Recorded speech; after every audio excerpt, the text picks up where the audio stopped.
The left brain is methodical, takes things slowly, but the left brain doesn't actually start to develop until a child is between 4 and 6, sometimes even later. Like Einstein, they say Einstein, he just didn't work in school, so his mom took him home. But supposedly his left brain, the linear part of his brain, didn't even develop till he was 9, which was very long that he lived in that right brain. Why do you think Montessori attracts parents who feel something is deeply off in our culture, even if they can't articulate it yet? If people want their children to develop these, and even if they want them to develop their intellectual skills, they can't just focus on intellectual things. There's so many aspects to us. We have our minds, we have our spirits, we have our feelings, and we have our physical bodies. And Montessori saw that, and she created an avenue for all of those. We need to do all of those things. Mindset is not something you can turn on and off. Mindset encompasses how you show up in the world, how you talk to yourself, your belief system, how much you love yourself, how you treat others. Everything is about mindset. Hey Conscious Man 7 family, quick question before we start. Do you love the depth of these conversations but hate when ads break the flow? I get it. Ads can feel like speed bumps on a highway, pulling you out of that deep zone. That's why we created a way for you to enjoy every episode completely ad-free while supporting the show at the same time. For just a few bucks a month on Patreon or Locals, you'll get full access to uninterrupted episodes. You'll get direct access to me so you can ask me any questions that you have, some cool other perks like early releases, and you'll also help us keep bringing you the powerful conversations that mainstream platforms won't touch. The link is in the show notes. Join us there and be part of this movement. Ever look up and see those dull, gray skies streaked with chemtrails, and you feel your energy sink? You're not imagining it. Something in you knows the sky isn't supposed to look that way. But what if you could bring back the blue? What if there was a way to clear the air inside you and above you? That's where the Chembo comes in. They create powerful orgonite, tools that generate orgone energy, the life force that helps neutralize EMFs from your mobile phone, your Wi-Fi, and even 5G. It's nature's way of restoring balance, bringing cleaner air, calmer energy, and deeper sleep. Every piece from the Chembo is handmade, from tactical tower busters to beautiful pyramids and jewelry, crafted with the precise ingredients to generate real orgone energy. And here's the best part. They've proven it. For over 10 years, they've cleared thousands of miles of chemtrails, bringing the blue back to the skies around the world. So if you're ready to take back your weather and your well-being, go to thechembo.com. Use coupon code CM7 for 10% off and experience the shift for yourself. Don't fear the chemtrails or the EMF. Be empowered with the Chembo and never feel helpless again. If you are new to this podcast, please don't forget to like, subscribe, and to share, because that helps us to be recommended in the algorithms. If you would like to support this podcast, please check out our merch store on Amazon with the brand Todd and Me. We've got some cool t-shirts, tank tops, hoodies, and sweaters. Link will be in the description of this podcast. And if you're now starting a spiritual journey, you would like to start a spiritual journey, or you're currently on a spiritual journey and you would like some help removing some fears and traumas, please hit me up on my Instagram at Adriano_246 and it will help you to get some magic mushrooms. Enjoy the show and stay tuned, because we have some more great content coming soon.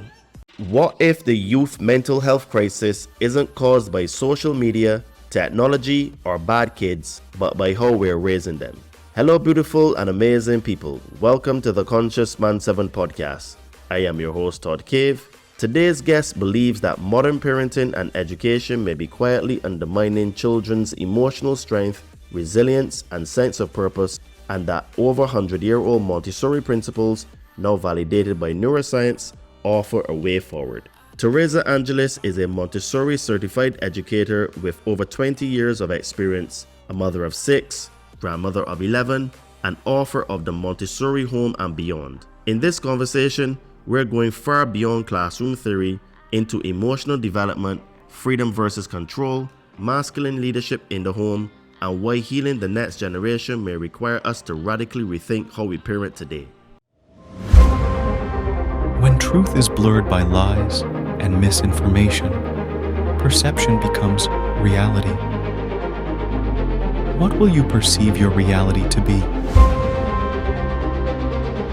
Liberate your fears and walk with me.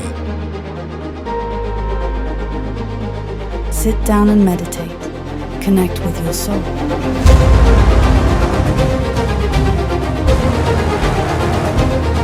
Be a monster and then learn how to control it.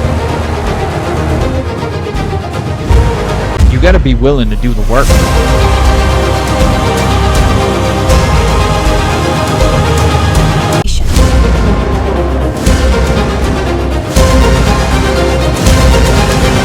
So it really goes really deep in terms of words and etymology and what they mean. So this is why it is really hard to really crack the matrix, because there's so many levels and layers to it, Teresa, welcome to the Conscious Man 7 podcast. How are you today? Todd, thank you so much, Todd, for having me on today. I am great. I'm so happy to be here and excited to share and discuss with you. Yes, I am really looking forward to this conversation because for a few reasons. And I remember I was dating this girl once and I said to her something that for her was super radical. And I said to her that if we were to really take things seriously and we were to have children, I said to her, I wouldn't want to send my children to public indoctrination camps. And that's what I called them. And she thought that that was super dangerous, according to her, radical, very weird way of thinking. So when you had asked to come onto the show and you explained to me what Montessori is, and I had known a little bit about it because my sister had told me about it, I was very keen to have this conversation from a personal level. And also, I think from the little research that I had done prior, that the principles and the way of teaching is radical, different, and I think will give children more skills in the future. Because as an entrepreneur, I was telling her, well, I would teach my children lessons of life instead of sending them to school, where from the age of 5 years old, they'd be learning how to sell lemonade to their friends, colleagues, and neighbors and stuff like that. And they would learn about money. They would learn that, okay, well, when I get the money, I need to take most of it to buy back more lemons, and then maybe to buy the sugar or whatever they can use to sweeten it. If you have to buy a bottle of water. So they would get to understand money. So they would learn to count by dealing with money. They would understand value from a young age. And then they would understand, well, having customer service, talking to the clients and all that kind of stuff. And for her, she thought that was absolutely mad. So when you, asked to come on the show, I was like, yeah, this is a conversation that I definitely want to have. And, as I say all the time on my show, I'm here to learn just like my listeners. And I've been doing the podcast for a while now, and I've certainly grown in many different ways. I have many different views now than I did when I first started. And that is because of the people that come on to the show are the best minds on planet Earth and offer great value. And I think that your voice is a powerful voice. And I think that this conversation today will be very, very groundbreaking for most people who may or may not have heard of Montessori, because from looking at your book and the stuff that you're going to share with us, I think that because the system that we have is broken, and I think that children come out of school with zero life skills, zero knowledge about anything. We don't have things like apprenticeships anymore. I think kids are actually dumber when they leave school than when they first go into school at 5 years old, to be honest. So yeah, I wanted to talk to you today and hear what you have to share. Well, thank you so much, Todd. And how you described how you would work with your children, teach them to use money by selling lemonade and making things real. I mean, you're describing Montessori. She said that true education, she described it as educare. She was from Italy. And educare means to bring out that which is within. So I'd like to give a little background history of Maria Montessori for just a minute to kind of set the tone for our call, and want you to understand that in saying that educare, she was saying that we as souls, right? We as people already have richness within us. And the goal of the true educator or parent who loves and wants to nurture their child is to become very observant and to be able to identify those gifts and skills and interests in their own children. So, and I believe there are multiple intelligences, right? Some children will flourish in tech like you. Some children will be kinesthetic and like to move. Others will love nature and be able to, just zone in on categorizing different kinds of plants and animals and how to scientifically nurture them, while others will be artists and musicians. So I have 6 children, and each of my children is so different. And I love to identify that in everyone I work with, whether it's my own children or not. But just to go back to Montessori, so she was one of the first female doctors in Italy. In 1907, she had a lucrative career as a medical doctor and decided that she was passionate about children. I think she worked with children in her medical career and was seeing them as patients.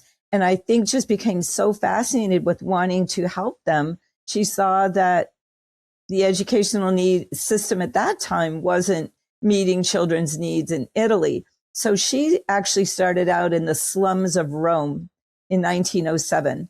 And she worked with children who lived in apartment houses where their parents were away working all day and they were alone at home and didn't ever go outside, didn't ever have anything to do, didn't have good nutrition or sunlight. And so she did a lot of very practical things with them and found that they flourished by her observations. So as she worked with these children, she used her medical observation skills. And I would like to really elaborate on observation, because observation gives us insight into the soul, right? Gives us insight into that particular child. And she said that her entire method is her notes about observing children and what she found worked, what she found didn't, what she found they really loved. So her method is not just a curriculum that she wrote down from her mind. She actually spent a lot of time with children observing what was really important. And I love that. And in my work, I want to encourage that of parents as well. And as she created these theories, they have now been 100 years later validated by neuroscience. And I am passionate to bring these to parents, as Todd was saying, so we can start with children from the womb. We can start preparing our home before they're born, in our relationship with our partner, or husband or wife, or whatever, whoever, and create the environment. And I'd like to go into some of the key concepts of Montessori, but I'm going to give it back to you in just a moment, Todd. Sure.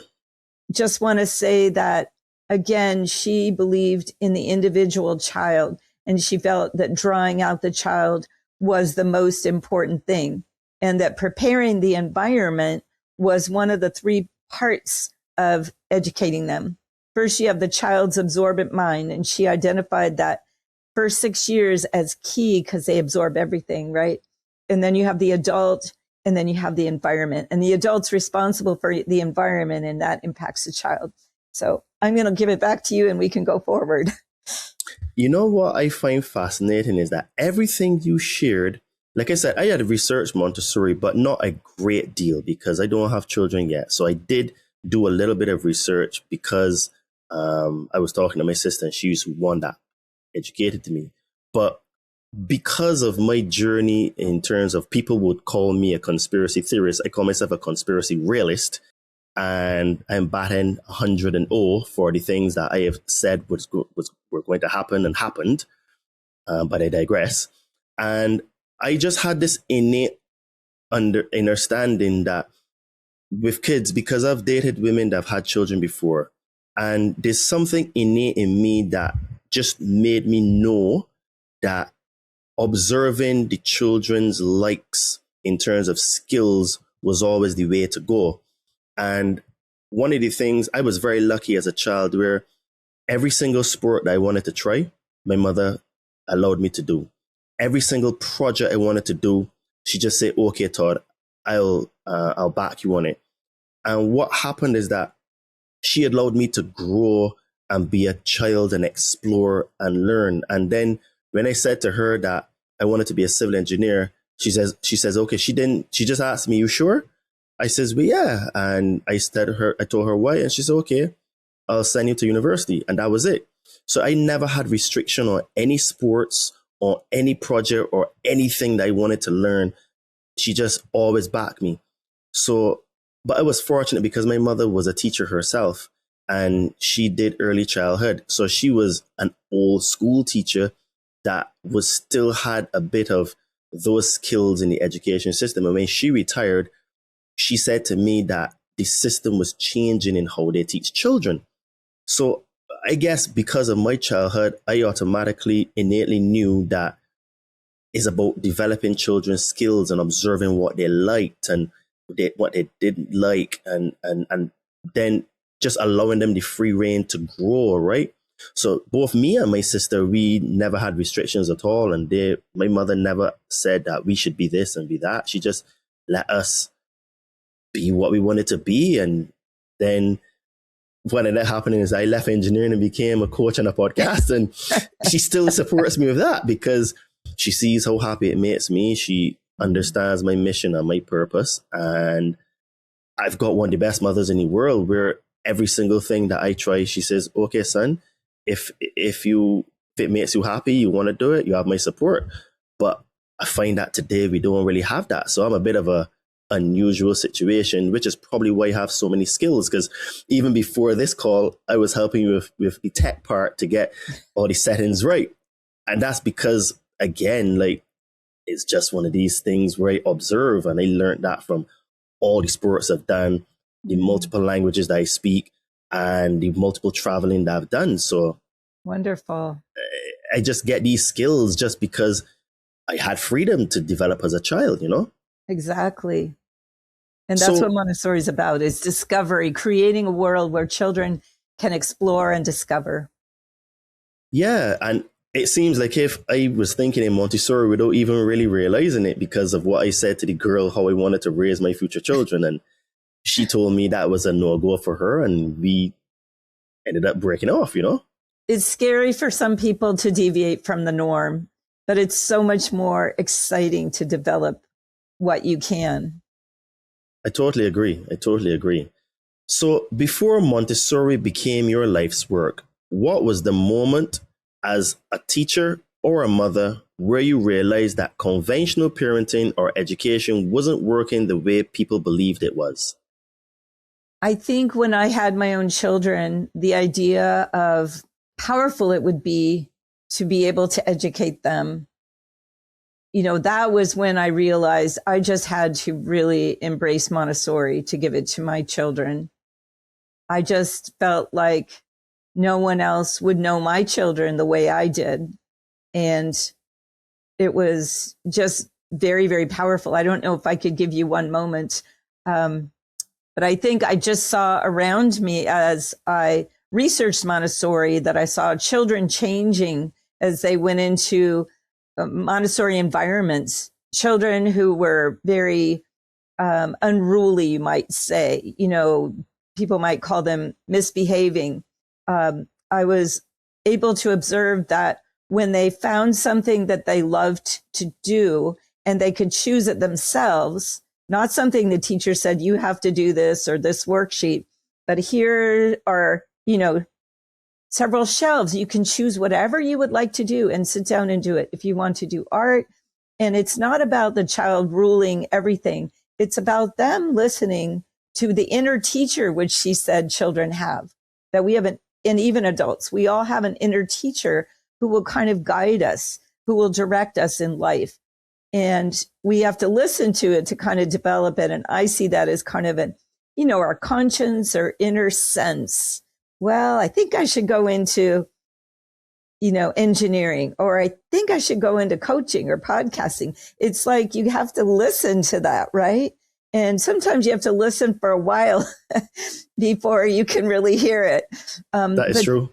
But children are so innocent and intuitive because they're still in the right brain. For the whole first 6 years, they live in what Montessori called an absorbent mind, where they just absorb. They learn almost effortlessly or instantaneously sometimes, determined by how much practice they have with it and how much they're able to develop it. So she talked about an absorbent mind from 0 to 6.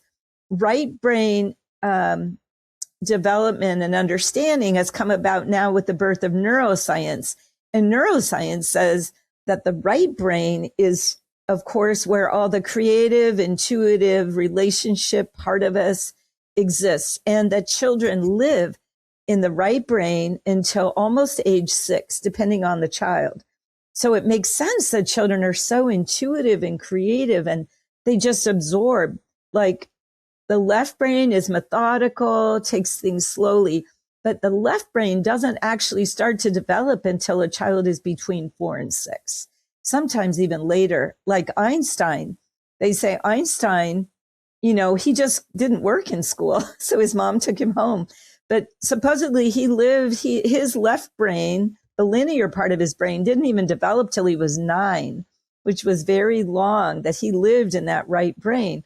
So the more we can nurture the right brain in these first 6 years is key. And that's also something I want to say, and why I think it's so important for parents to know about Montessori and the right brain, because they can give their children that intuitive nurture, the connecting, the opening of those doors that you've talked about, that you had amazingly with your mom. Watch your child, find out what they love. Bring things into your home, or lessons or activities or experiences that will nurture what they are already passionate about. Because obviously, the creators endowed them with these gifts and these talents, and they're hearing that call from within. Well, that's what I want to do. I want to go outside and become a naturalist, And so like, John Audubon's dad would take him for walks in the forest, and he'd ask him, well, why do you think the butterfly flaps its wings, or where do you think the squirrel lives in the winter? Or why do you think that bird has a different song than this bird? So he must have observed that his son had a naturalistic bent, and he nurtured that. So now, you could do many different things with that. You could take your child on bird watching events. You could get tons of books and videos and show interest yourself. You can teach them how to draw birds and paint birds if they were interested. And it's so much more fun as a parent. It's so much more fun to start with that. What is my child interested in, and how can I nurture that? It's so much more creative than, let me get this curriculum and just follow it, I think curriculums can supply a lot of information. And I do also want to say that I think that wherever you have your child, it's really the teacher that counts. You can have a magnificent teacher in a public school, and I'm concerned about the whole public school environment, but, or you could have a terrible teacher in a private school that's a great school, so it's really, and hopefully you can bring your children home and educate them yourselves. So anyway, I hope I answered your question. Yeah, you did. And it's amazing how, like, everything that you're talking about, like I said, I don't know if my mother knew about Montessori, but I'll have to ask her after this podcast. But she pretty much raised me in that form where there was nothing that was off limits for me to try. Like, literally nothing. And she probably set the boundaries, though, right? You had to do it in a certain respectful way, and as long as I did my homework. Exactly. That she wanted you healthy and whole and making sense of the world, right? Yeah, as long as I did my homework, I was free to do whatever I wanted to do, in terms of like sports and activities and stuff like that, So you're not just an educator, you're a mother of 6 and a grandmother. How did raising your children challenge or even confront your own beliefs about control, obedience, and success? Well, that's really good. I think my children challenged my ability to understand control and understand all of that, because I got so frustrated trying to control them, when I first had children. And it took me a little while, and understanding with Montessori that our role is not really to control, but to draw out and to help children understand themselves and understand their role in interacting with their environment and the world. I think empowering children and being present with children and making it about them rather than about me really made a big difference. And I choose to believe that my children have big dreams and that they've been able to follow their dreams and fulfill them. They're working in some really amazing fields and are very excited in their lives. Each of my children has done almost a different kind of thing. And so it's wonderful, if that makes any difference. Yeah, so was there a point where Montessori principles forced you to let go of fear as a parent, fear of failure, fear of judgment, or fear of getting it wrong? Absolutely. And again, I think realizing that my goal wasn't to control my children. My goal was to connect with them and understand their interests and gifts and clear the way for them. My goal was to open the world for them, just like your mom did. The perfect example. And I think at that point I thought, wow, and Montessori helped me see that. And one of the things that Montessori talked about at the very beginning of any kind of teacher preparation, which would include parenting, right? If you're going to have a baby, you're the teacher. I don't mean that you're the teacher, but she said that adults needed to prepare themselves. And by that, she talked about understanding their own psychology, just like the psychiatrist and parenting expert Daniel Siegel. He's an attachment expert. He talks about how the greatest gift we can give our child is to resolve our own psychology, because then we don't pass it on to our children. We don't pass on the issues we've had. We don't pass on frustrations and angers and all of that. We clear that away. And so if anyone's thinking about becoming a parent, that's a great thing you can do right now, is just work on your own psychology. And Maria Montessori was very spiritual, and she talked about, developing our spirituality. Why do I get angry? And that's where observation really comes in. We all have things that trigger us, right? We all have things that make us impatient or frustrated. And so I encourage parents actually to get a notebook. And if they have children already, or even if you don't, but if you have children, to try to get a time for like 10 minutes a week, or you can go sit in the corner of your living room or wherever you have your children's play work area. Sit down and just take a few notes. Just watch them. If they'll let you, just try to be silent and just watch them and see what they do. And you'd be amazed. I mean, with 6 children, I was so busy all the time. I was always running around, and I until I knew about Montessori, I never really stopped. I was just trying to get everything done all the time. But when you take a few minutes, even 10 minutes, and sit down and just watch, it's just amazing what you can see. You can see what they're drawn to, the things they like, what they don't like, how they relax, how they don't relax. And your heart can just talk to you. You can also get ideas of what things might be good for them, especially if, like, I encourage parents, I help parents set up homes that have purpose and power.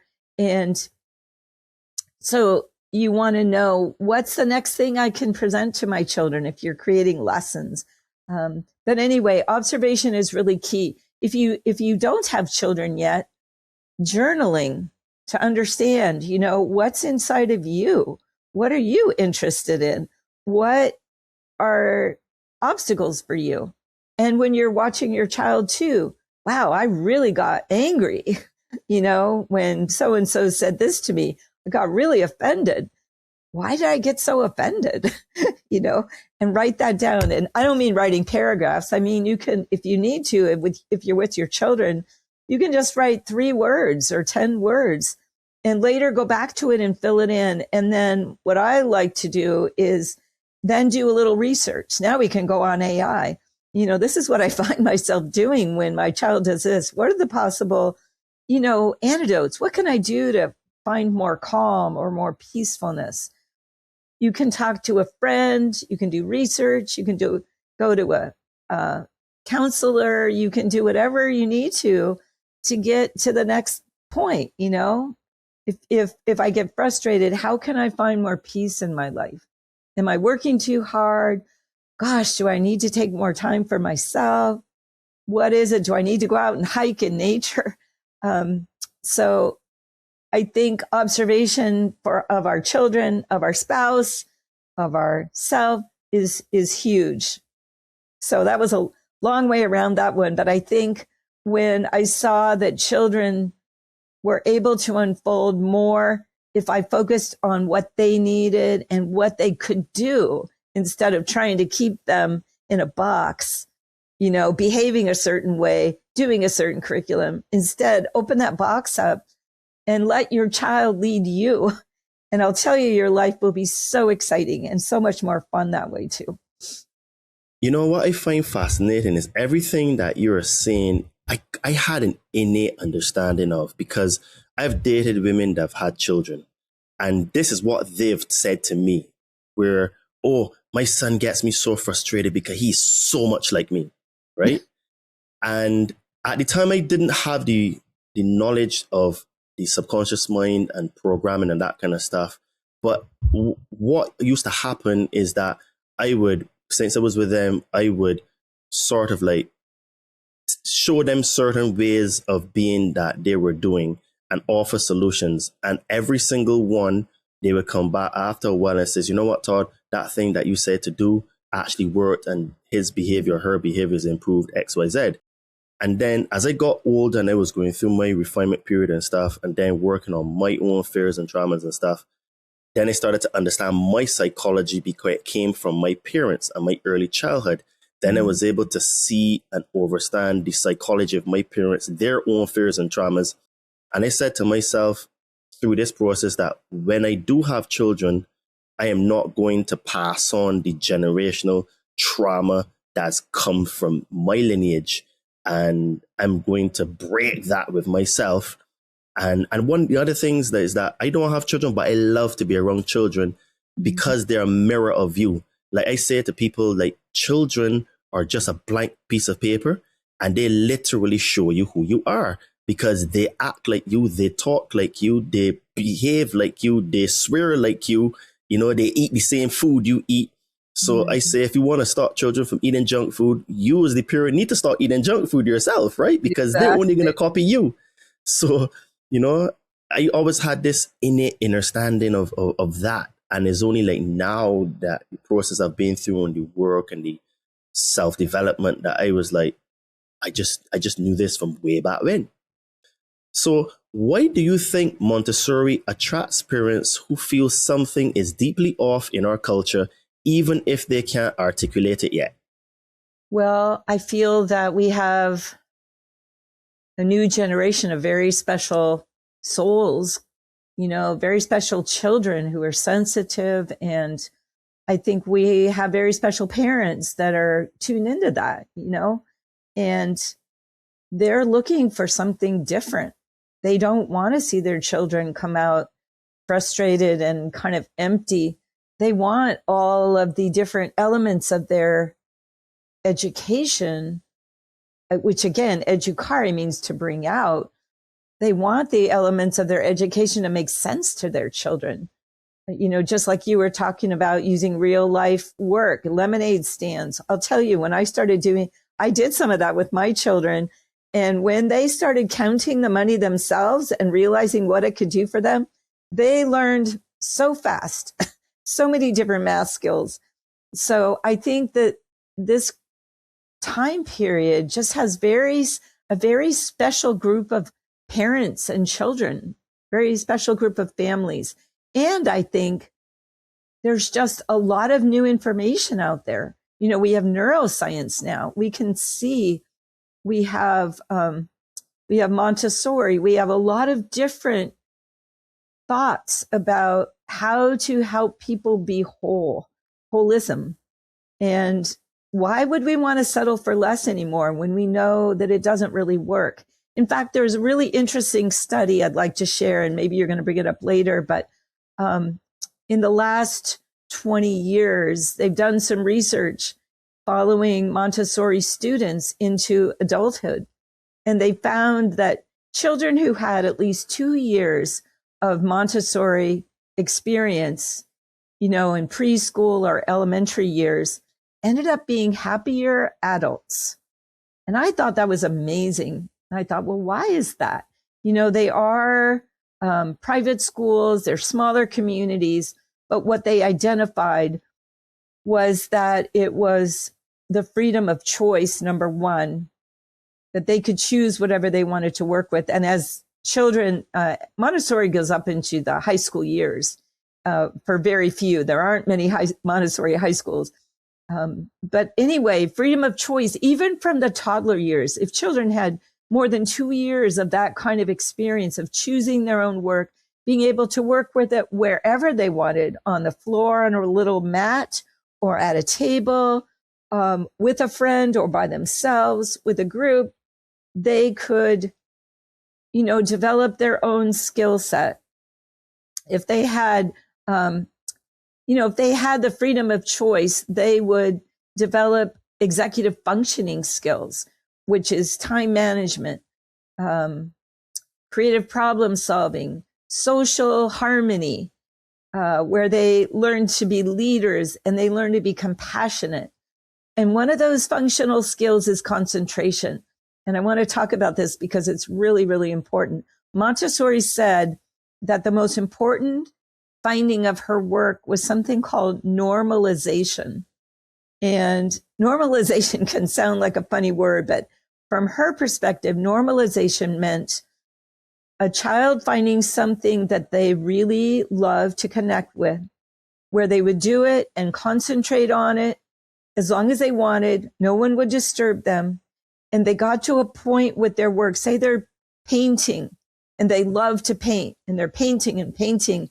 And after a period of time, maybe it's 15 minutes, maybe it's 2 hours within reason, they get to this point where they just feel so peaceful. And I'm sure we've all experienced that in work.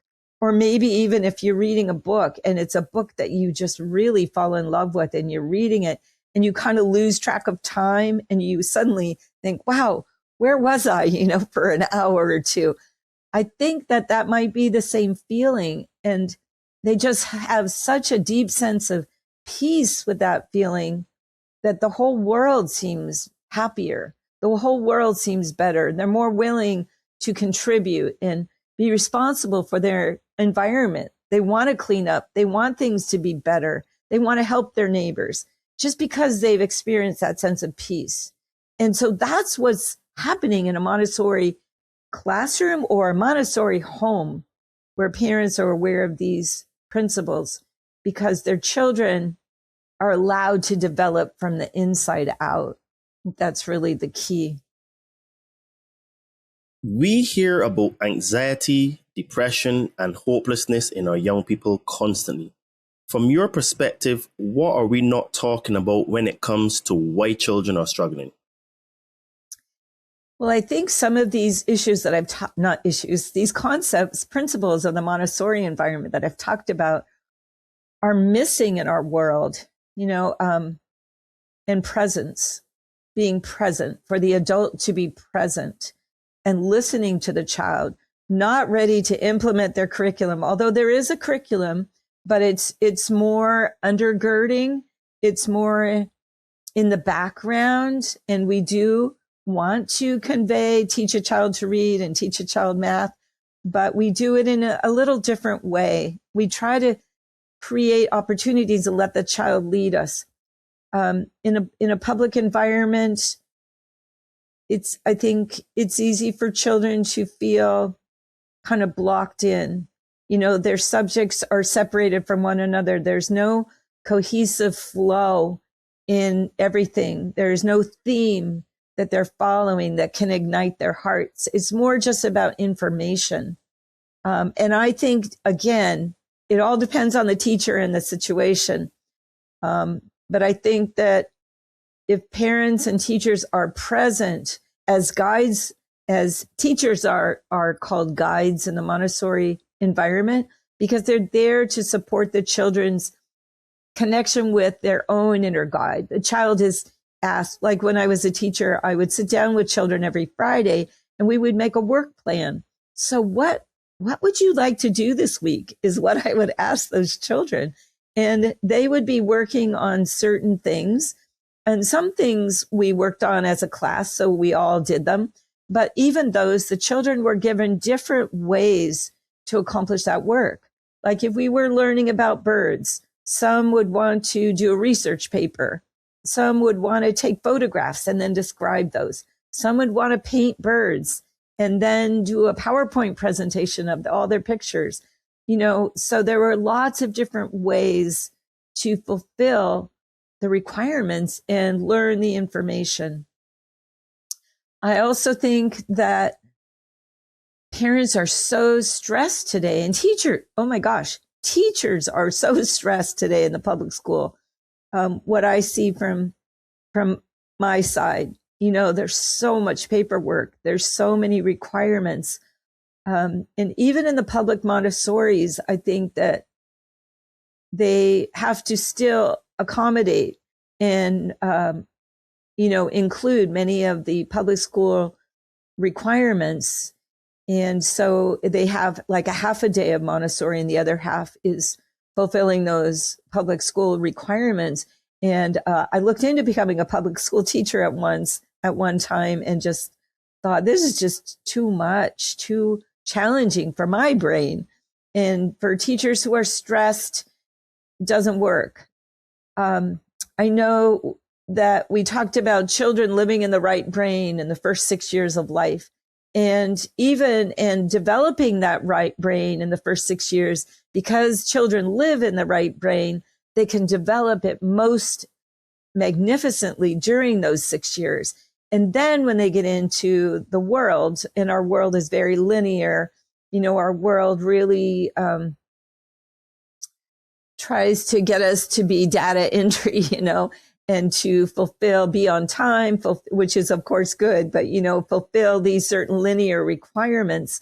And many of those are good, but we don't want it to be the extreme. So if we have helped our children develop those really creative, intuitive skills by the time they're 6, then joining and integrating those with linear skills, then you have really dynamic whole children who have lots of skills and can lead our world, and it's those creative right brain skills that can be missing in a public school environment if they don't have enough art and creativity, if they're so regimented that their right brain is not empowered and turned off. And that's what I see too.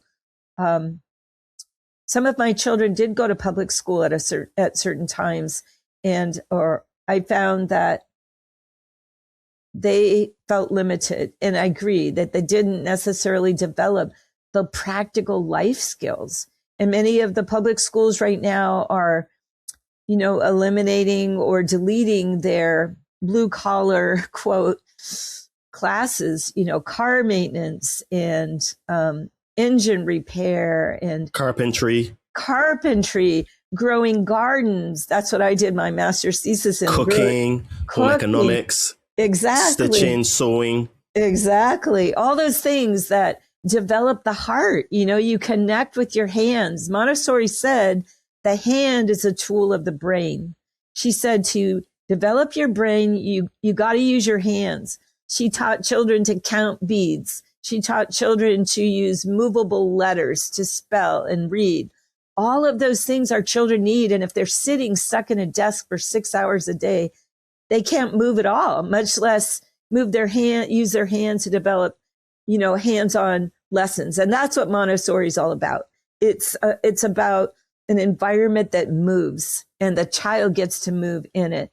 And they use their hands to do lessons and activities that help them the 5 areas in the Montessori classroom, which I haven't even touched on, are communication, which includes reading if they're younger children, or reading if they're older children, and public speaking, all kinds of communication, math in the full range. Sensorial work is really important, especially for the first 6 years where they're learning and sensing, is this rough or is this smooth? They might take the color panels. They might have 10 different shades of pink, and they learn to organize those panels from the lightest to the darkest, and it refines their senses. They might refine their hearing with different kinds of lessons, shaking rice and shaking beads. And, does this sound the same, or are these different? Practical life, which again, we refer to a lot. Practical life for the preschool child is understanding how to do things in the physical world, how to take care of themselves and their environment, how to love themselves and love their environment, how to clean a table so it's really clean, dividing it into little sections and making sure to clean all those little sections, or sweep a floor into a little square that you've created a little square of tape, and you learn how to hold the broom and how to sweep, and you develop your body as you're learning all those skills. Practical life can be taking care of animals, or setting a table, or sewing, or all those things we talked about, doing car mechanics for older kids, putting a computer together. That's all practical life. The other of the 5 areas is called cosmic cultural, and that's the sciences, art, and music. So all of those things can enrich children, and organizing the environment so that children know, well, these shelves are all about math. These shelves are all about language. And you may have only one shelf at first, you have a young child, but then you can have more if you want, more shelves as a child gets older. These shelves are for music. And I see, oh my gosh, there's instruments there that I can try out. There's, what are these notes and how are they coordinated with this lap harp? Let's learn to play or sing a song with the lap harp. So it's just creating a very exciting visual world for the very young child so that they can tap into all those things. While I'm on it really quickly, if I have time, the idea of categorization is a scientific one. And I believe Montessori set up her environment with very specific order. Children were free to explore, but they took materials out and they were taught to put them back.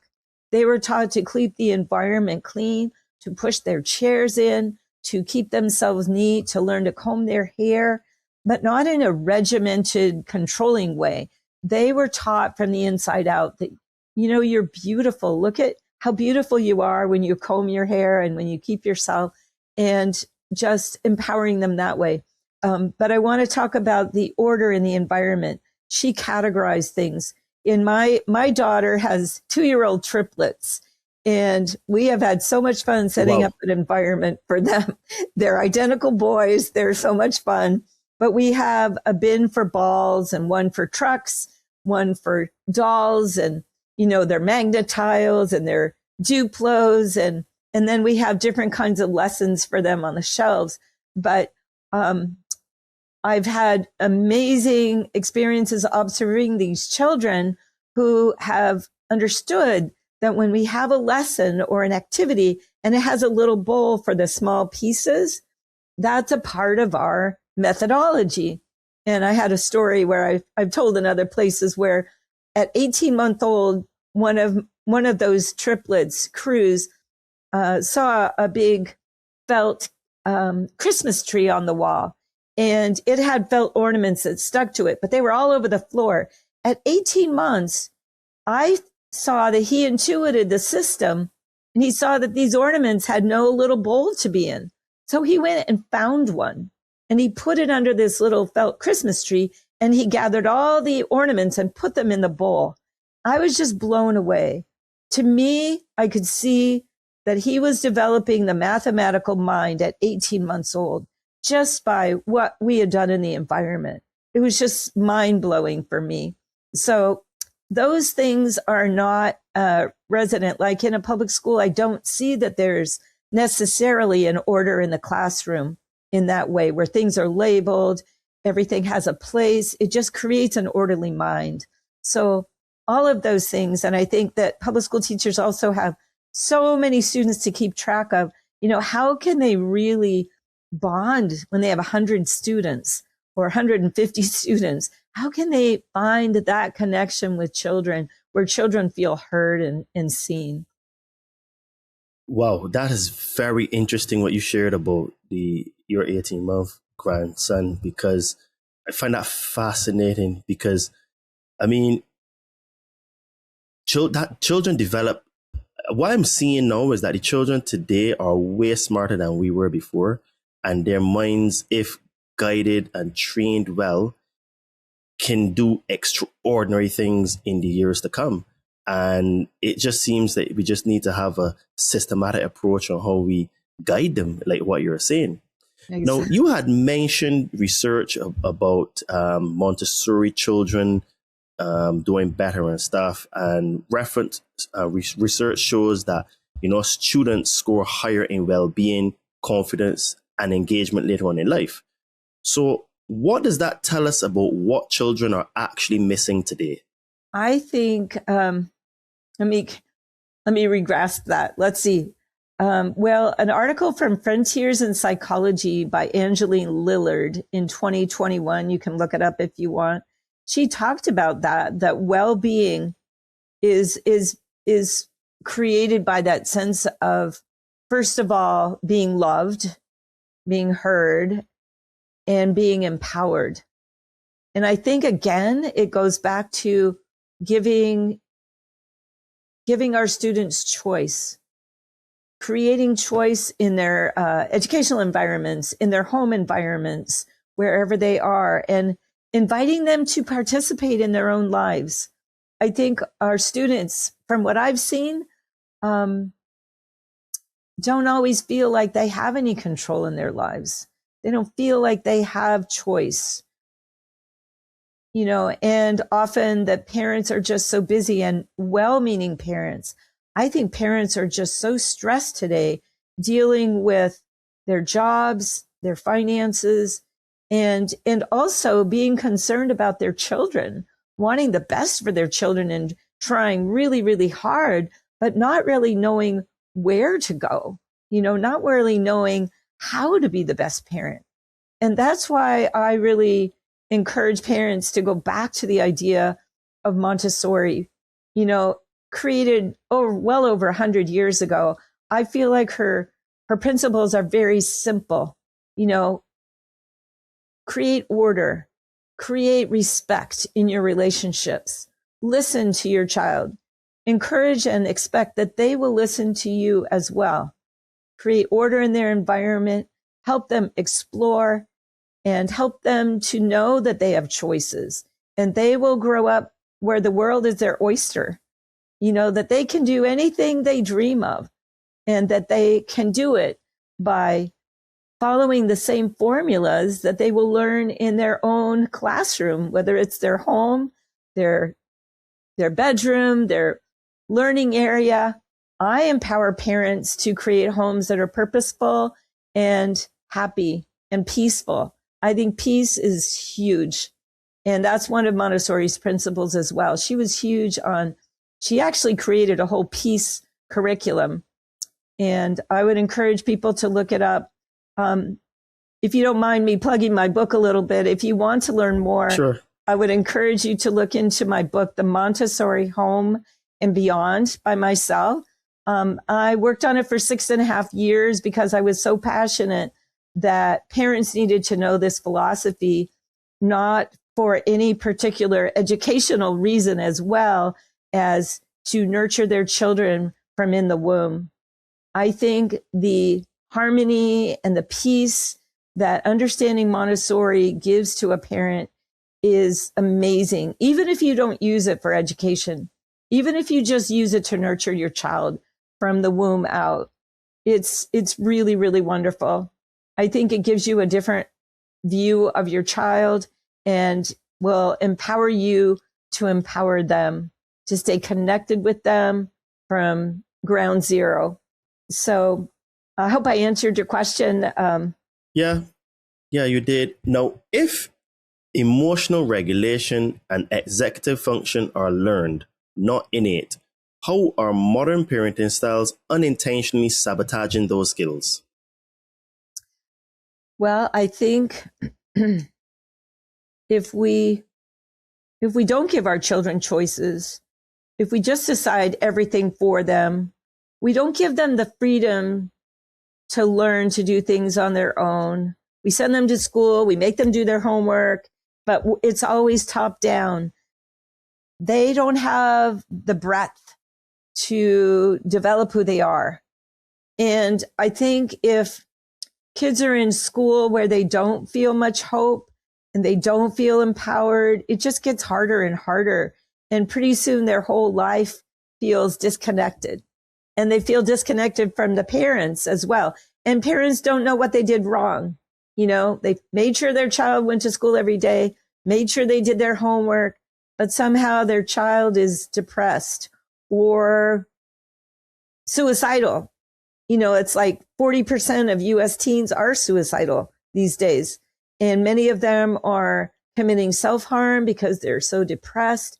And I go back again to Montessori. If parents can understand even just the principles and empower them in their home, I think that can help.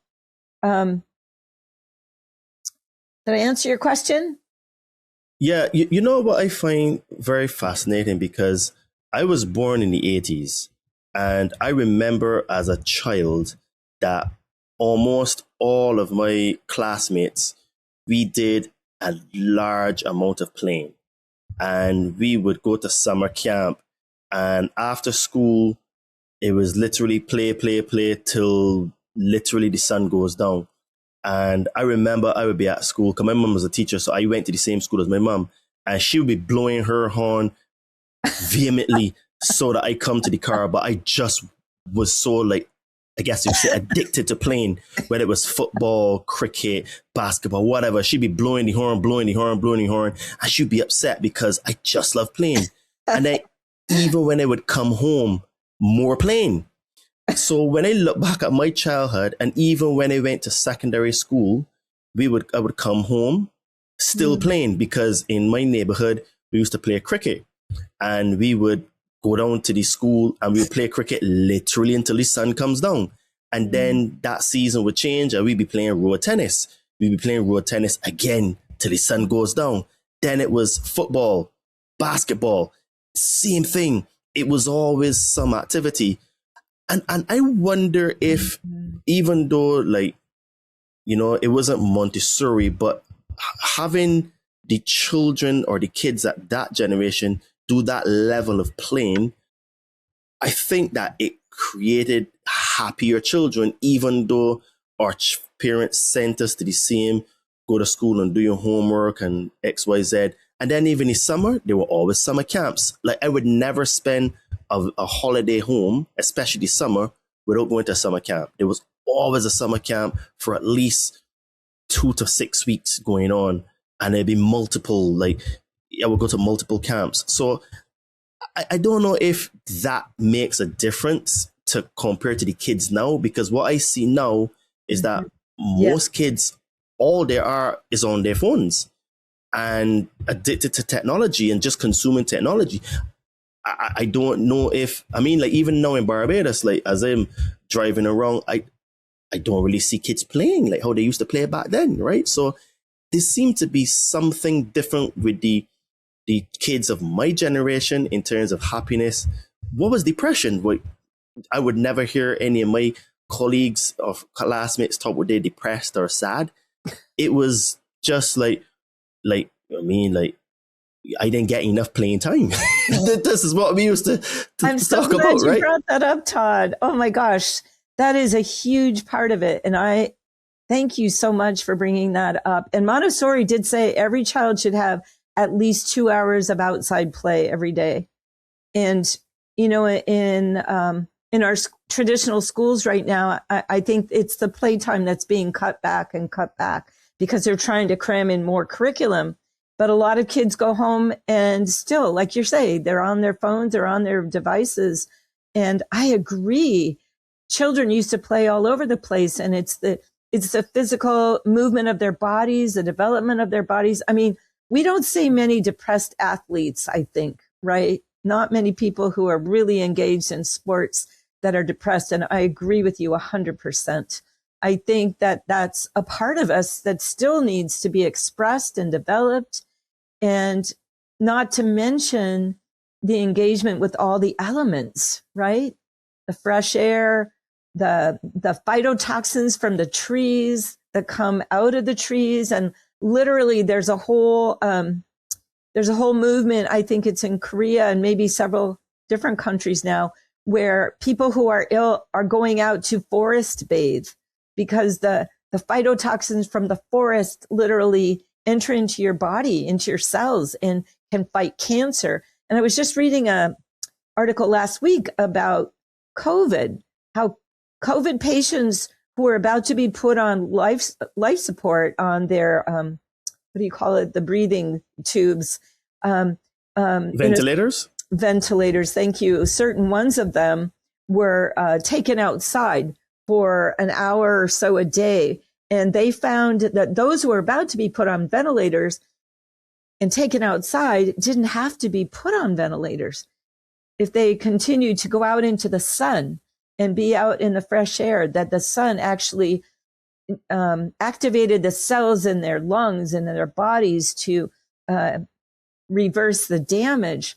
So we have to believe that the elements are powerful. And I know for me, I'm an outside person. I love nature, forests, hiking.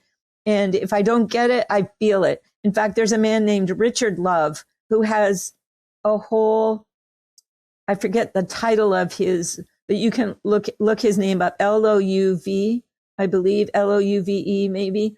But he has a nature deficiency, it's called. And he talks about how kids need to be out making forts, running in the forests all day, just like you're talking about, engaging with nature, making, finding pollywogs and frogs and birds and climbing trees and playing. And where you don't even know it's playing, and it's discovery. So thank you so much for bringing that up. Yeah, it's like I said, we did extremely large amounts of playing as children. And sometimes I wouldn't even want to eat dinner because I was just so want to play. Like, if we come for dinner, like, no, I want to play some more. So I can feel it in you. it was to that level, And there's one other thing. Can I say one other thing? Singing. Sure. Singing is very powerful. There's a lot of neuroscience behind singing. Okay, so this may be uncomfortable, but why do you believe some well-intentioned parenting practices actually create fragility rather than resilience? And if so, why?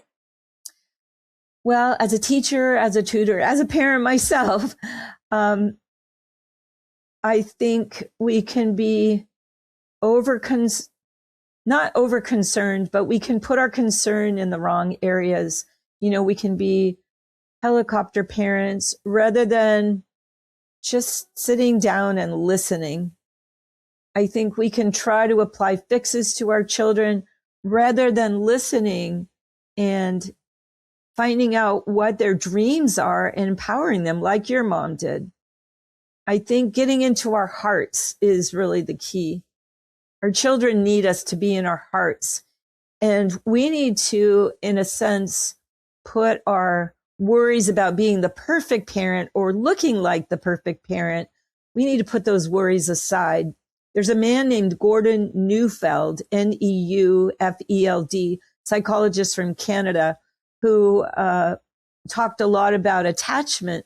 And he talked about how parents need to be more important than peers. And I think in the traditional setting, the peers become all important. And that's just the way it is. You know, I mean, I'm a person who gravitates to, you know, wanting to be a people pleaser, and I have to watch myself. I love people, and I just have to always check myself. Is this for them or for you? You know? So I think really caring more about our children and understanding, you know, what are they really wanting to do, and being honest with ourselves, and being like, even in the homeschool movement, there's something called unschooling, where they say sometimes you can just take a child out of school and just let them live at home. And if you can't figure out a curriculum with them for a while, just let them do life. And gradually they'll find what they really want to do. And it may be painful for a little while for you and for them, but life will teach them what they want. And then I don't think you should leave them there. I think then you want to run with them, right? Like, again, like your mom did, you know, find out what their interests are and bring in those resources. If they love horses, get them horseback riding lessons and get them into championships. And, you know, maybe they want to become a horseback rider or a teacher or a horse whisperer, you know, where you work with horses and you learn to calm them and help them. So anyway. You know, I can't wait for this episode to come out so that my mom can listen to it, because your mom sounds like an amazing mom. Yeah, like I had a very good childhood, and you know, like I said, she was from the old school, you know, in teaching, and she saw the transition because she was a teacher for 40 years. So she saw the transition from when she first started to when she retired, you know. Now, Montessori talks about freedom within limits. Why does that word freedom terrify so many parents? And what does that reveal about our relationship with control? Wow. I'll have to think about that whole thing. What does it reveal about our relationship with control? Well, I think people are afraid because our culture hasn't really understood discipline. In Montessori, discipline is teaching. Discipline is helping children to understand how to live in a certain environment happily, harmoniously, with themselves and with others, and respecting, and how to satisfy our own needs. You know, we have to get our needs met as well. We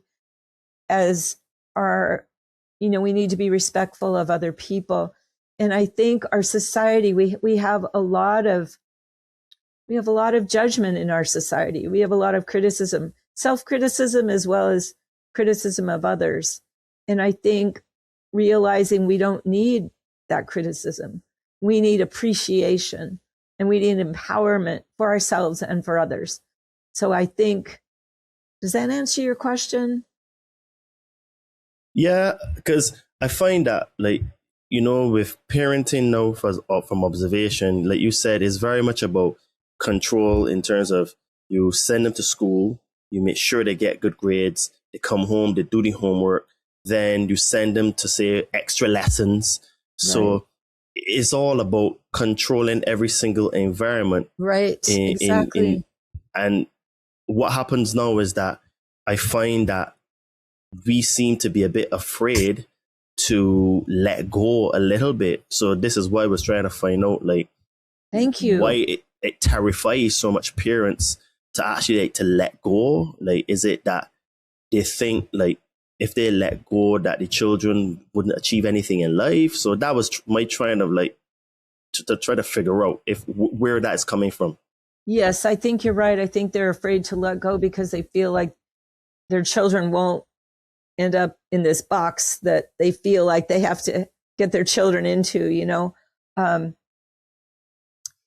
yes, I think it's because they don't understand, we as parents maybe don't understand, again, that the goal is to empower our children, but instead we feel like we have to control them. And I'm so glad you keep bringing this up about playing. Todd, I think that more children need to play. Every child needs to play. All of our children need to get outside and play. In fact, there was a study done about the development of executive functioning skills, which we talked about: time management, creative problem solving, planning, all those things, working with people, all those things. And they found that if people want their children to develop these, and even if they want them to develop their intellectual skills, they can't just focus on intellectual things. There's so many aspects to us. We have our minds, we have our spirits, we have our feelings, and we have our physical bodies. And Montessori saw that, and she created an avenue for all of those. We need to do all of those things. And I think what you're saying is that we don't really get enough physical activity. We don't get enough outside. We don't get enough freedom. We don't get enough play. And play is the right brain. We're too tight, maybe. We're too focused on our academic curriculums and what we think a parent should be. And I want to be the right parent, rather than letting my heart lead me and helping my child go from there. So I think, to follow your lead, Todd, I think we want to let our children do more of what they're really called to do. And I think part of the challenge, and this is what I experienced with my first son, in trying to control him, because he was very strong-willed and very intelligent and bright and creative. At first, I couldn't get him to do what I wanted him to do. I finally realized it was because that wasn't the right thing. It wasn't helping him. What I needed to do was listen to him and give him an opportunity to play and do a lot of fun things. And that developed him. So I think that's what parents are afraid of. And we need a new methodology. Yeah, I agree. So is it possible that we confuse obedience with emotional health and compliance with success? Wow. That's really powerful. Obedience with compliance. Yes, it is. I think that children to adults and adults to children need to have respect, right? But there needs to be a place for children to voice their opinions. Like in the Montessori environment, children are given the freedom to choose their work and to choose how they'll meet goals in their work. They do work. There are boundaries in the classroom, but there's a lot of freedom in there. And so obedience with compliance. What was the other part of that? It was obedience with emotional health and compliance with success. Okay, obedience with emotional health. So yes, if my child isn't obeying, he's dysfunctional, right? That's kind of what we're saying. And obedience with success. Compliance with success. Same thing. Yes. So I think, I think it's actually the reverse, because when our children understand themselves, when they can tune into themselves, when they can develop their own gifts and talents, that's when they can really become successful. Yes, we need to teach them. For example, I want to share something. For example, Mozart.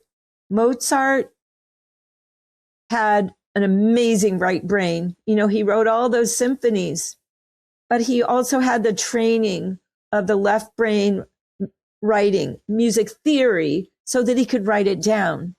Our children need the left brain learning as well, but we want to do it in a positive way so that they can connect those two. They can use their magnificent right brain skills with their left brain training so that they can do what they came to do. They can fulfill their calling in life, which I believe is spiritual as well as career oriented. We have to be able to hear and envision, wow, this magnificent podcast program I want to have so I can change the world. They have to kind of be able to envision that in order to create it, but they can't get there if they're shut down by a curriculum and you can only do these things. So I think that they have to be obedient to their inner voice too.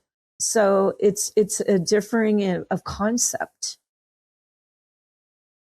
So in your experience, how does overmanaging children affect their nervous systems, confidence, and long-term mental health?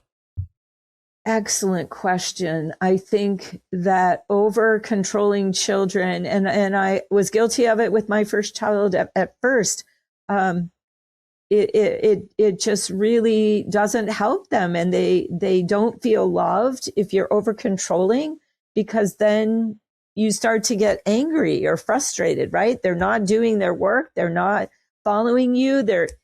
You're a failure as a parent, right? Even as a homeschool parent, you're a failure if your child isn't doing what you say and what your objectives are. But if we can shift that view and turn it around again to follow the child and see that in doing that, you're actually fulfilling your role as a parent. You're empowering them. You're also going to give them the skills to know how to function in the world, to be respectful, to have manners, to be polite.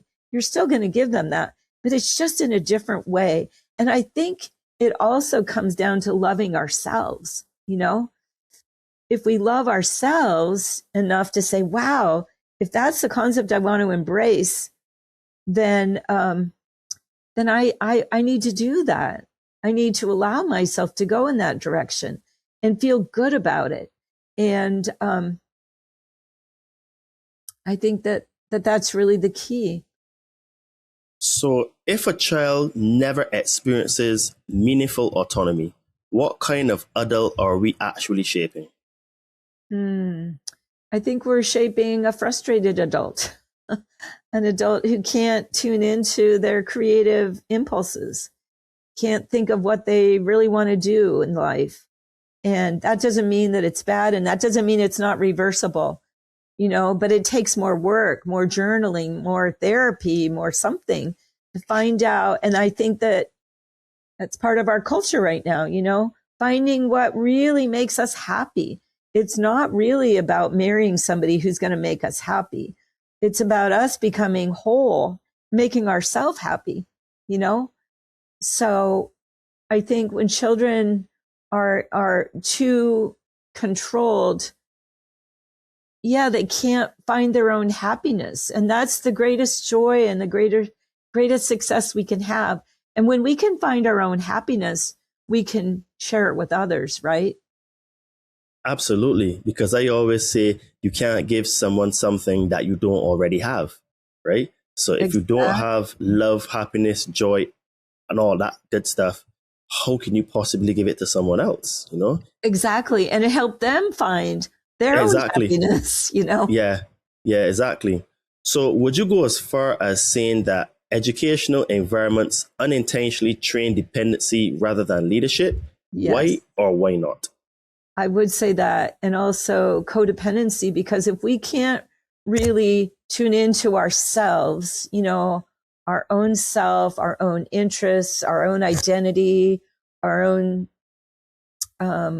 gifts and talents, and then our successes, because we're able to pursue them and develop them. If we can't tune into that, we're a little emotionally imbalanced, right? And we need to fill that void with something. So most of us have been trained to fill it with other people's praise, right? Or other people's acknowledgement or validation of us, rather than our own internal validation. So I hope that answers your question. Yeah. It compounds on what I was saying before, because I find that, educational environments today, this is why I call them public indoctrination camps, because children, when they're going to school, are on the spectrum of genius, and when they come out, they're robots, automatons, and they don't know. They're And I always closed say down. that, yeah, they don't know how to think. They're told what to think. Exactly. So this is why we have a lot of normies in the world, a lot of NPCs, non-playable characters, and people that just regurgitate narratives and simply can't think for themselves. This is why during the pandemic, we had people that just follow the rules because they didn't know how to think to realize that it was a plan, a scam. This is why I call it the pandemic always.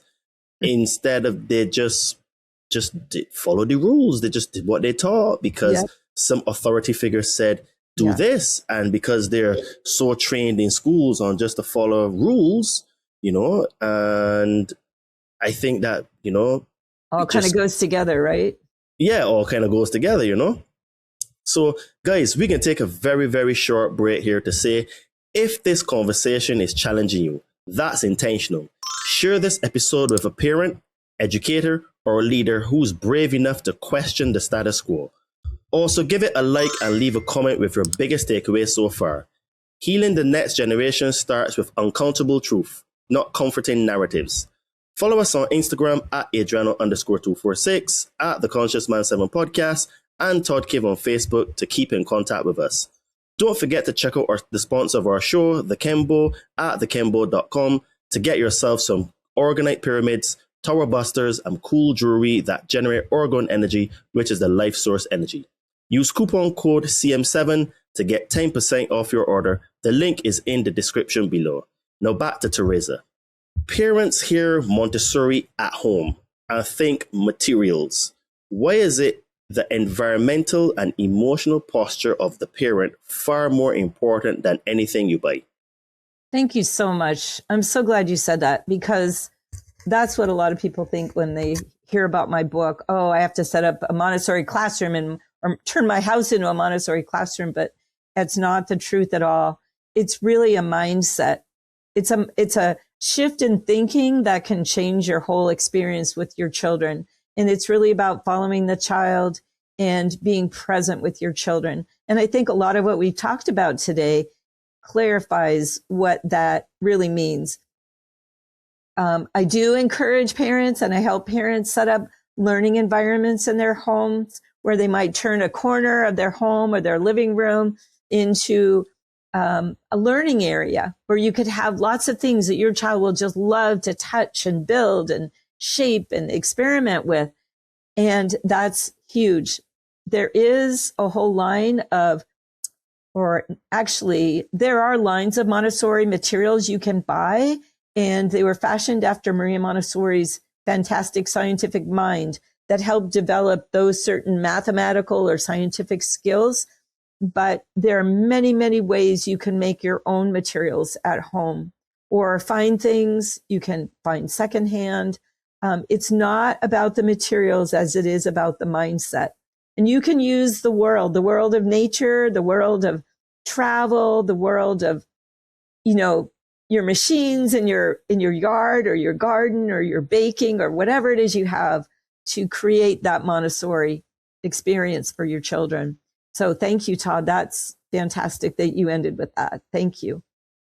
You echo what I say all the time. I say to people and to my clients, mindset is everything. Mindset is not something you can turn on and off. Mindset encompasses how you show up in the world, how you talk to yourself, your belief system, how much you love yourself, how you treat others. Everything is about mindset.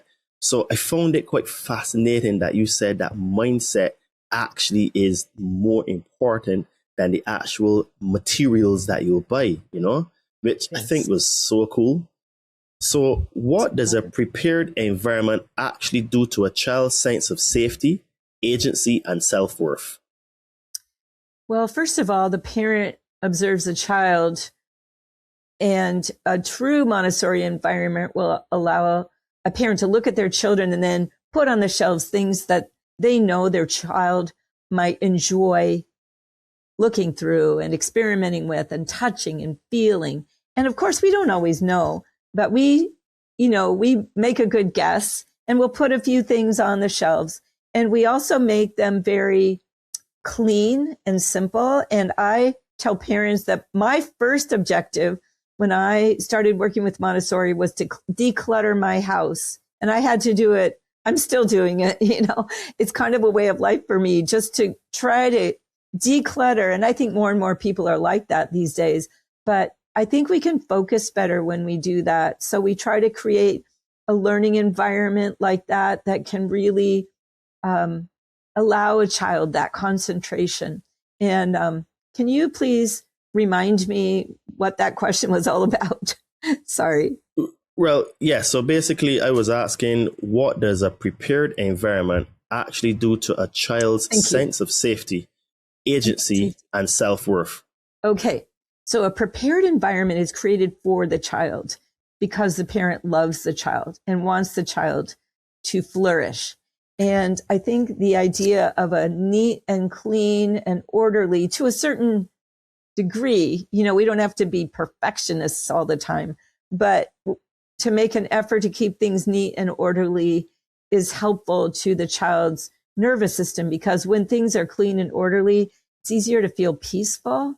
If there's chaos everywhere and, devices everywhere and lots of stuff, rather than a bin for cars and a bin for balls and, not just a toy chest that's overflowing, but places for things, it just creates a sense of peace where everything has a place. It's just calmer.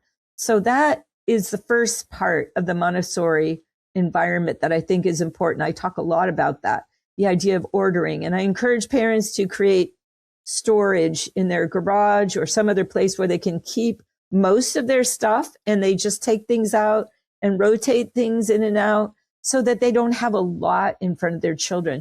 I think it creates a sense of safety, first of all, because it's peaceful.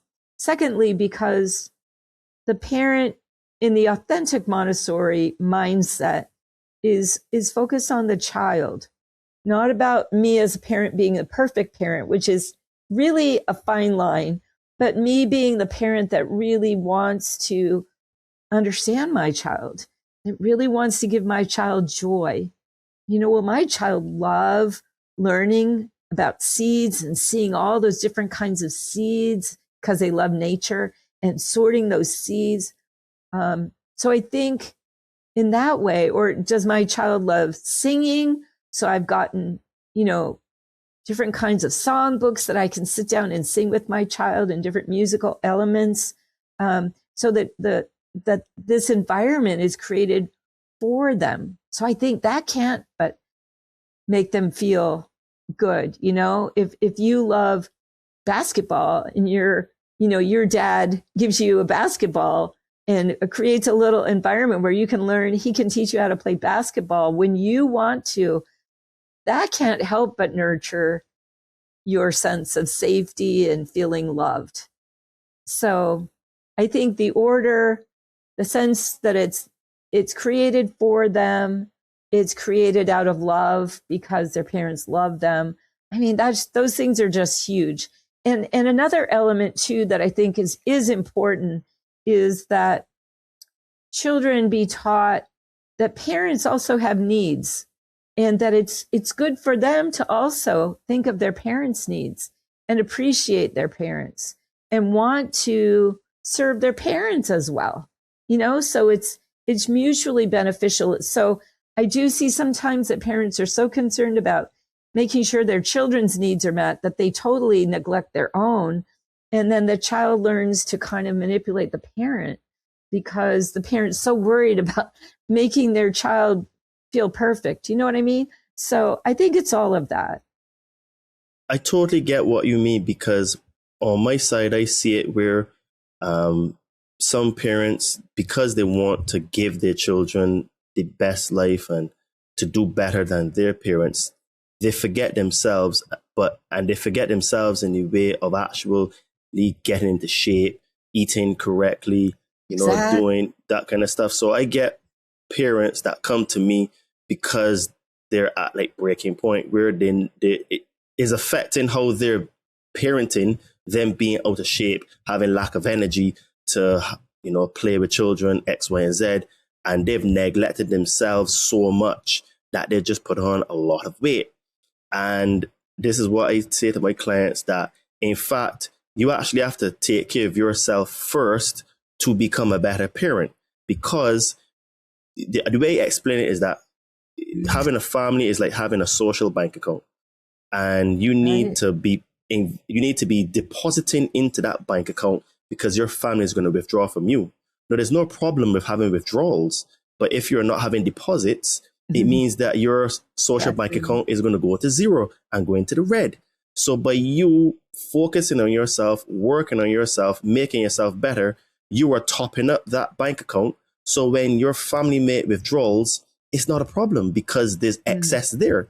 But if you are only giving to your family and you're not giving to yourself by neglecting yourself, then by default, you're teaching your children then that that's what they do.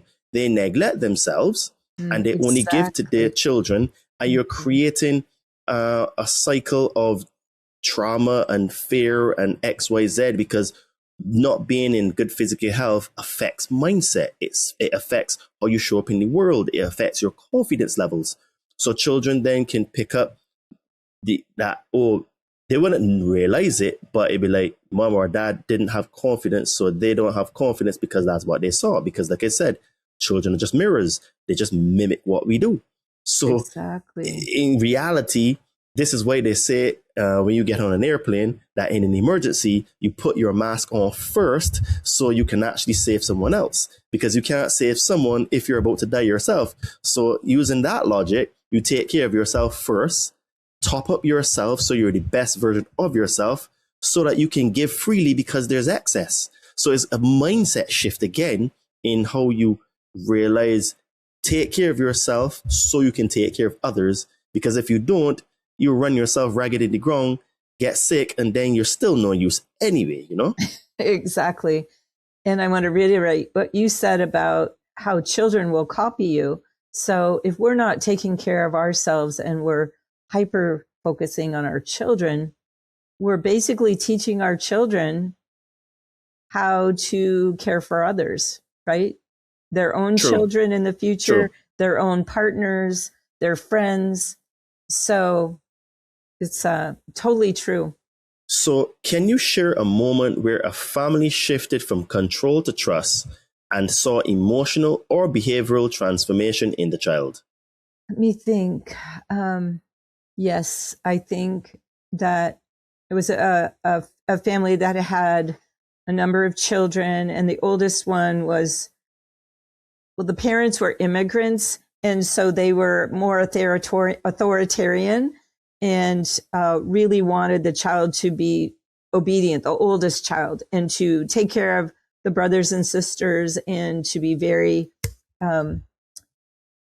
in control of his brothers and sisters.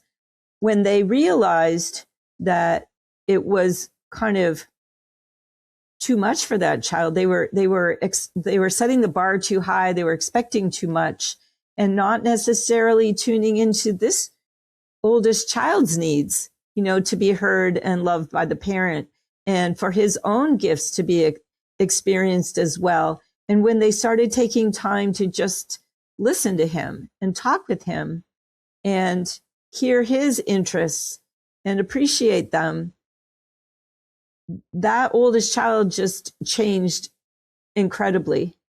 And it rippled down through the whole family. And even the parents changed. They started, I saw that they started appreciating themselves more and realizing that everyone needs to be heard. Everyone needs to be loved and not put in a rigid framework of what they have to do. Does that resonate with that? Yeah, it does. So how then does Montessori support children who struggle with anxiety, overwhelm, or emotional dysregulation differently than reward punishment models? And I guess I would say, first of all, that, and that's a really important question. First of all, the whole setting of Montessori, where they're, given the power to choose their life, choose their interest, explore what they want, develop those elements of themselves, that alone sets that foundation, right? But if you have a child who's in traditional schooling, maybe, who is really not doing very well, I would say, first of all, and maybe we're talking about parents, working with them, a parent, again, who can sit and just hear them, start a regular routine of going for a walk every day and and it doesn't have to be like really dramatic, just, how are you doing? And just talking, do something different where you are one with it in a situation with one-on-one with your child, like maybe going for a ride, going for a drive, you're both together and you can't go anywhere, and you can talk. So hearing the child and then reflecting back to the child, what is it that you could be excited about? What would you like to do? What would you like to learn about? And gradually then, how can I help? Do you think I can help you do those kinds of things? I think it's helping kids, again, reconnect with what is their life for? I think we each have a calling. I came into this life to be a teacher, and not really a teacher as much as a philosopher, I feel, and I love this Montessori philosophy and just sharing it with other people. And I think you came to communicate your vision. You're a teacher. So I think if we don't have that connection with a passion in our lives, I think we feel lost. I think we feel unhappy. And I think that being in traditional schooling right now is pretty scary. There's not a lot of people who are empowered with their own passions and their own vision. Excuse me. I think that we need more examples of people who are excited about their lives because they're listening and because they're giving themselves permission to pursue their dreams and their goals.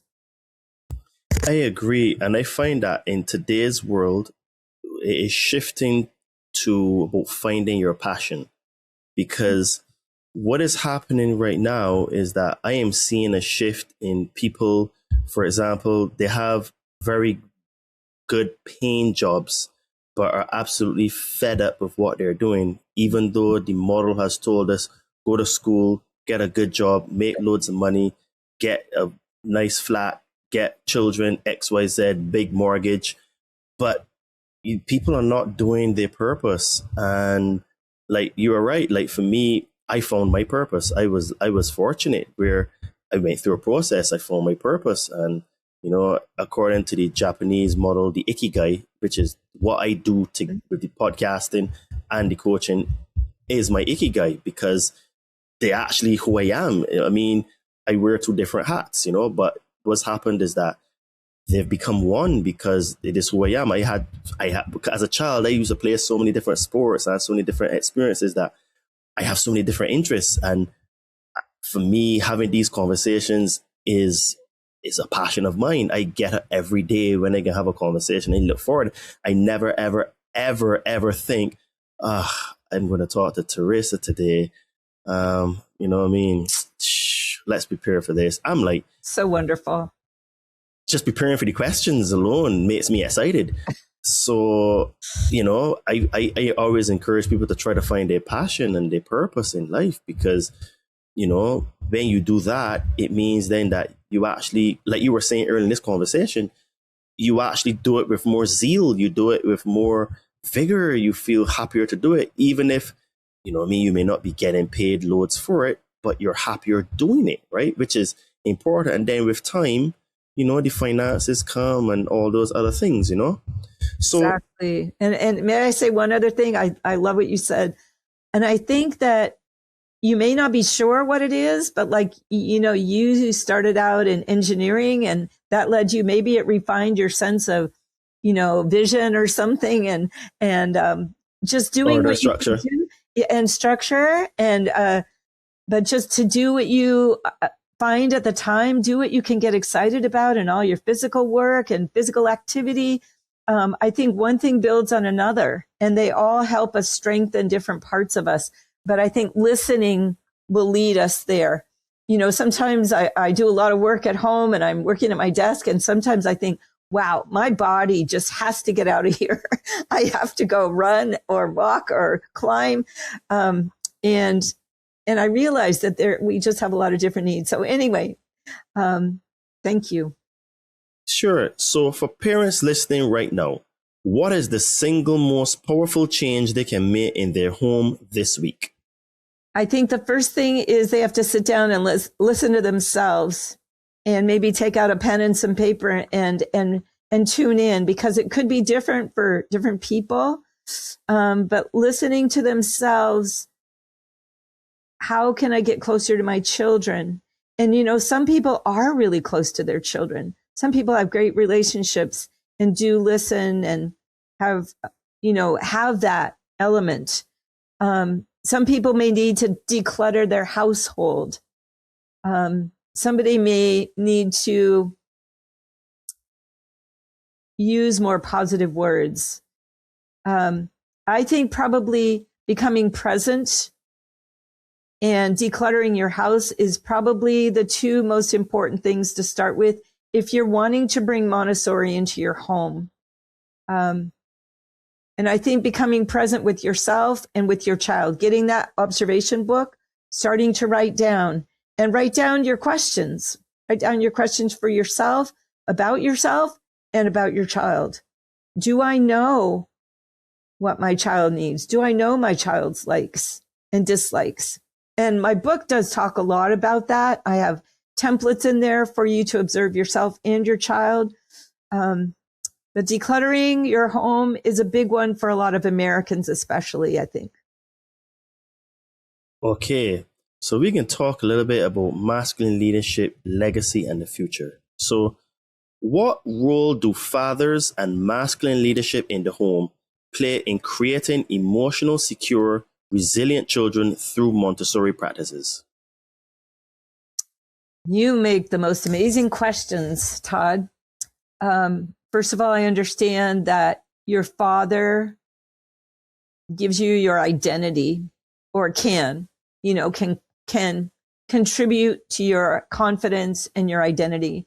And the lack of that presence or support, I mean, your father may be there, but kind of absent. Maybe he's overworked and exhausted. He doesn't have his dream or his vision. And so he can't feed you or can't feed your person. I think that fatherhood is vital. We need our children to have their identity and to know that they're supported and loved. And also fathers hold us accountable, don't they? You know? Well, They do. And that's important too. I mean, we want to empower our children and give them this freedom, but we also want to hold them accountable, right? So that they will hold themselves accountable and not try to skirt the issues and dive under the rug and all of that. We want to be accountable. All of us do in the end. So I think that a father holds that part of it and can also enjoy the gift of knowing his children. But the key is he's got to get into his own heart first, right? Both parents need to be able to access their hearts, to hear their children, to know their children, understand them. So it's probably self-discovery, but it's vital for children. And I think the father can participate in every part of it. First of all, he can listen to himself. He can listen to his children. He, as well as the mom, if you have a Montessori environment in your home or learning area, the father can create materials. He can create a little carpentry shop if he does that, or whatever a masculine thing would be that he would like to do. Maybe he wants to get 2 bowls and put some nuts and screws in a bowl and say, okay, let's separate these. Which ones are the nuts? Excuse me. Which ones are the screws and which ones are the bolts? See, I didn't do a lot of that, even though my dad was a carpenter. But if you have all those in a bowl, you can teach your child to sort them when they're 3. Which are screws, which are bolts. And then as he gets older, you can teach him how to do carpentry or wash the car or repair the car or whatever. I think that we need the image of fathers, that strength, that wisdom. I think it's really true what some of traditional society has trained us to understand, that the father's the head of the household. And I don't mean that in a proudful way, but I think the father does have a certain say in the household, a certain wisdom that is okay, that is good, and that the mother supports that and he supports the mother. And it's a play of energies so that the mother and the father together support the child.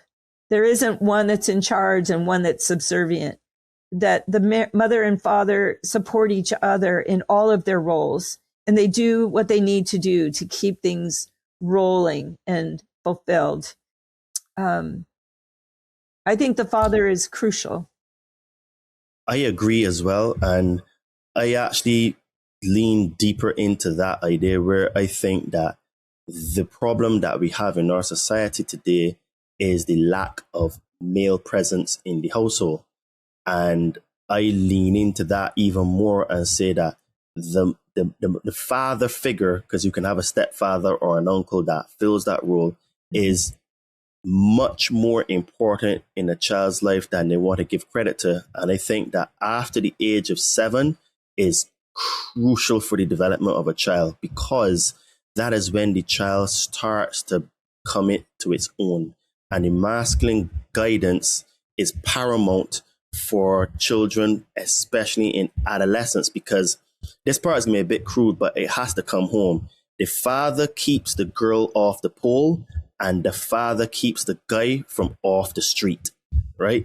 And without that masculine presence, that authority of respect, correct, where she realizes she respects her body so she doesn't end up on the pole, stripping and all those other things.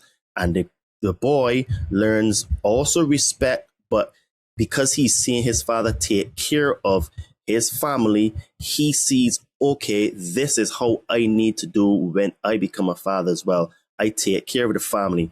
That is less likely to lead him to go and be in the street and get involved in gang activity and all that other stuff. So the mother, for me, I see is crucial in the formative years, where is for survival, because it's taking care of the child. She's best served in that role. And then after the child now gets their identity, because if you look even back at, what you were saying, that after 7 years of the child having all this learning and stuff, because that's when they're learning language and all that creativity. Exactly. And then they're switching now to the other part of the brain, which is masculine, really. Yeah, that's right. This is where the father comes in and steers and guides them now, where the daughter sees, okay, my dad respects my mother by taking care of her. Okay, this is the kind of guy that I'm going to look for in the future. She doesn't know that, but subconsciously, that is being programmed into her. She's going to look for the type of father that he was to her and to her mother. The boy is going to see, this is what a man does. He takes responsibility, has accountability, so he takes care. So he's going to look now to be that kind of a guy. So the woman that he will look for will be a one that will be respecting him and let him lead, let him be the head of the household, Yes. Because it is a matter of we have different roles, men and women. And I think what's happened is that the roles are reversed and a bit upside down and a bit confused, where men want to be women, women want to be men, but men are better men than women being men, and women are better women than men trying to be women. So can we just keep the rules as they were, in the sense of the man is the head of the household, he takes care of the house, he provides security and protection, guidance and leadership, and the mother brings in the nurturing, the housemaker, the teaching the children all these skills of yes, please, no, please, thank you, no, thank you, teaching them how to eat, how to dress themselves, that's important. But after the child gets a certain age, then, that's when you need that masculine energy to guide them to logic, structure, discipline, all these are masculine traits. Right. So the girls and the boys will learn those things by having a father figure. Great. So this is where my thought process was, and asking you how Montessori principles play in terms of for fathers, because I think we're lacking. This is why I'm very, I won't say critical, but I tell men to take responsibility and have accountability to themselves, because then the women will follow, because men lead. That's just how it is. That's how it always was. Yeah. And women are not supposed to be making all the heavy decisions.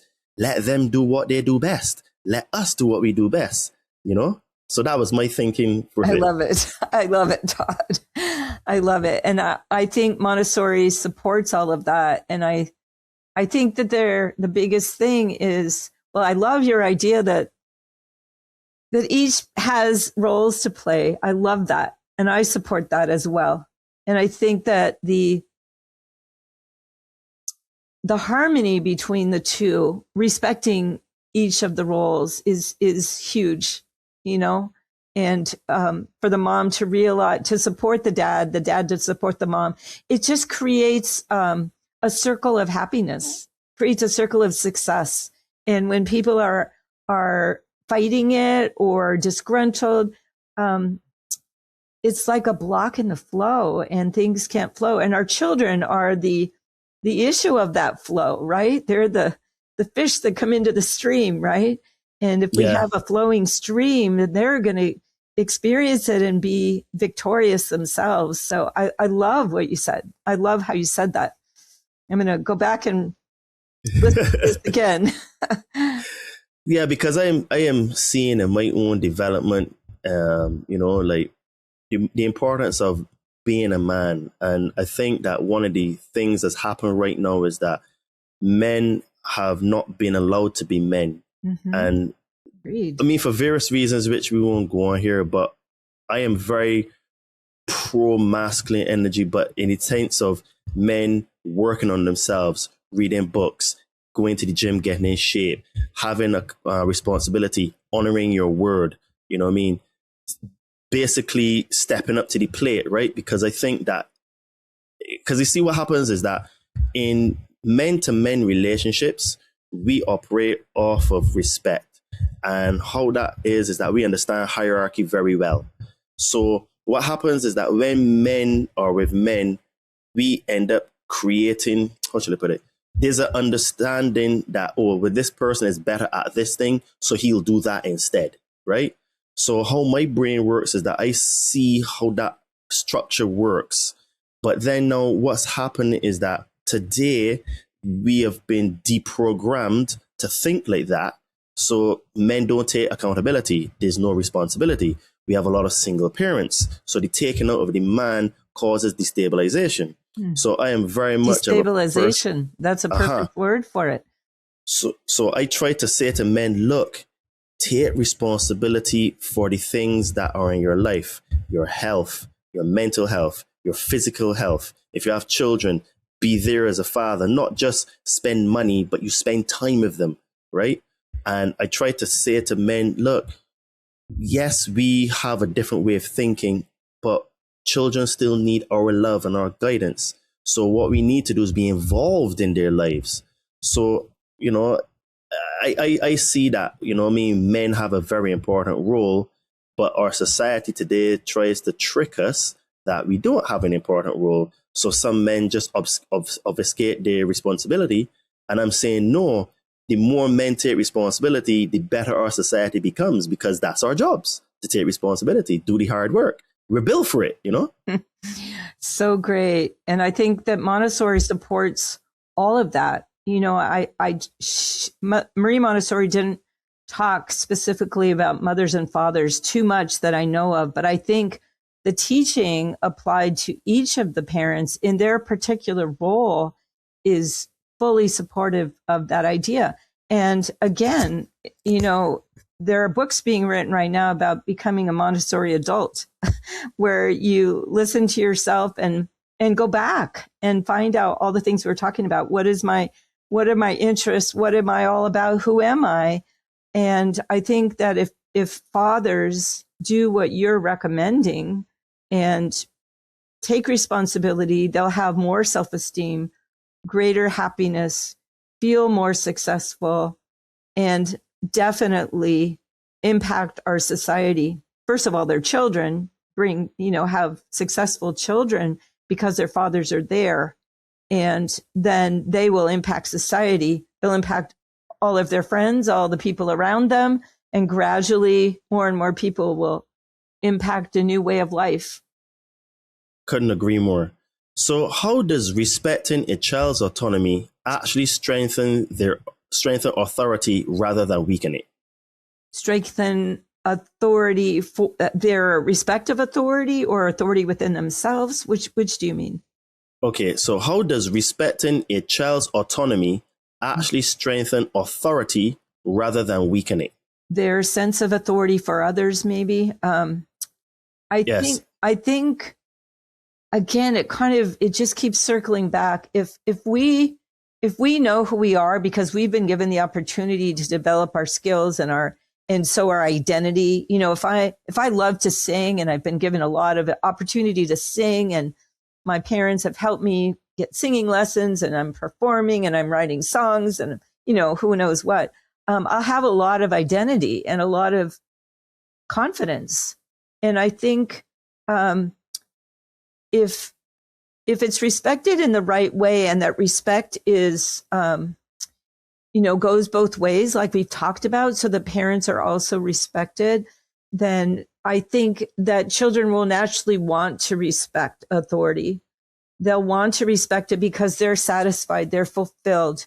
They don't have a need to rebel and complain, and, you know, because their world will be in a good place. They'll be positive. And does that make sense? Yeah, it does. Because basically, I was trying to get at, like, so when we give children autonomy to actually like to choose and do what express themselves, what you're saying then is that they're satisfied. So there's no need to push back against the parents, to rebel, to be super naughty, to maybe to just do things to get attention, because their needs are satisfied, right? So that was my thinking. Yes, exactly. They have their parents' attention because their parents have made it a priority to listen to them. So they have that need met. And they have activities. They haven't been just totally limited. So they know how to make their lives fun and exciting. Okay. And if we raised children with independence and responsibility become leaders, what kind of society are we unconsciously shaping right now? Well, that is a very exciting thought to me. And as I was writing my book, that's what just kept coming to me. I kept thinking, and I think that this whole model is developing from a lot of different sources in the world. You know, we're coming to a better place about that. But I think we're looking at a society where we have more compassion. We have more understanding. We have children who grow up to be leaders who can use nonviolent communication skills, come up with creative problem solving, be better at, have more intuition. If there's an issue over here, if there's a problem with this lake over here and it's overflowing into somebody's farmlands, and what do we do about it? And maybe they've tried lots and lots of things and things aren't working. Sometimes that child's intuition is going to be, or that leader's intuition is what's going to help them. And that takes confidence and just that I'm going to get this done. I'm going to figure it out, and reaching out into the universe. And I think that's kind of the culture that we're creating, and where we care about one another, and we have love, and we're seeking more wisdom, and we're honoring our traditions. We're honoring our elders. for their wisdom and the information that we have from them. And we're moving forward with our youth, because we'll always have new children coming, right? We'll always having elders enfolding us and supporting us. So I think it's a golden age society. It's a beautiful vision. I like what you said about golden age society, because from this conversation, it's starting to become present to me that Montessori can and will be one of the keys that humanity implements to change the way of thinking. And I'm really happy with this conversation so far. Now, if Montessori principles were applied beyond homes into workplaces, leadership, and culture, what might fundamentally change? Wow. Well, my first thought is that it's easiest to catch children between 0 and 6 or, 0 and 12 to kind of create the foundations. But of course, we can always change. It might be a little different to develop adults. But if we're starting with Montessori schools, and I love your thought, if we have children going through Montessori concepts in the home, in the schools, or whatever, and then coming into workplaces that are Montessori based, I think it would be magnificent. People would probably have a lot of freedom to accomplish their work in the ways that they would need to. And you'd probably have a lot of groups working together.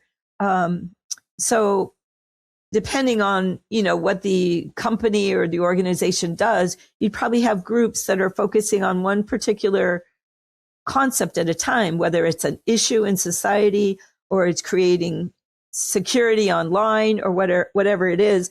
And that group would probably start with brainstorming and developing a whole framework of ideas that could be the answer to a certain situation.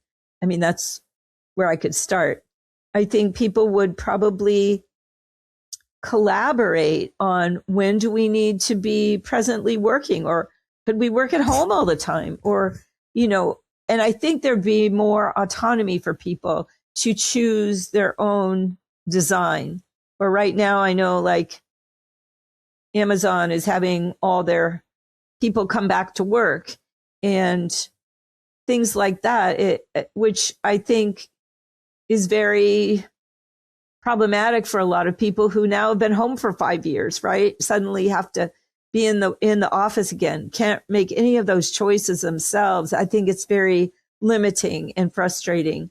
So giving people the autonomy and the respect to make their own choices, as long as they collaborate with their groups, right? What's the best approach for this issue and this group?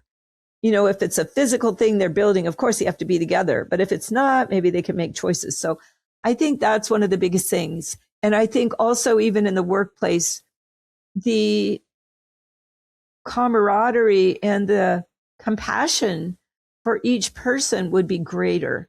So if you worked in my company, I would be personally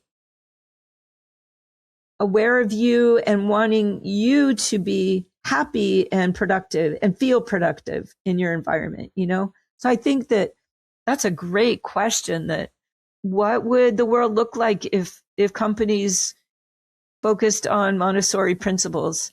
I love that. It also would make environments beautiful.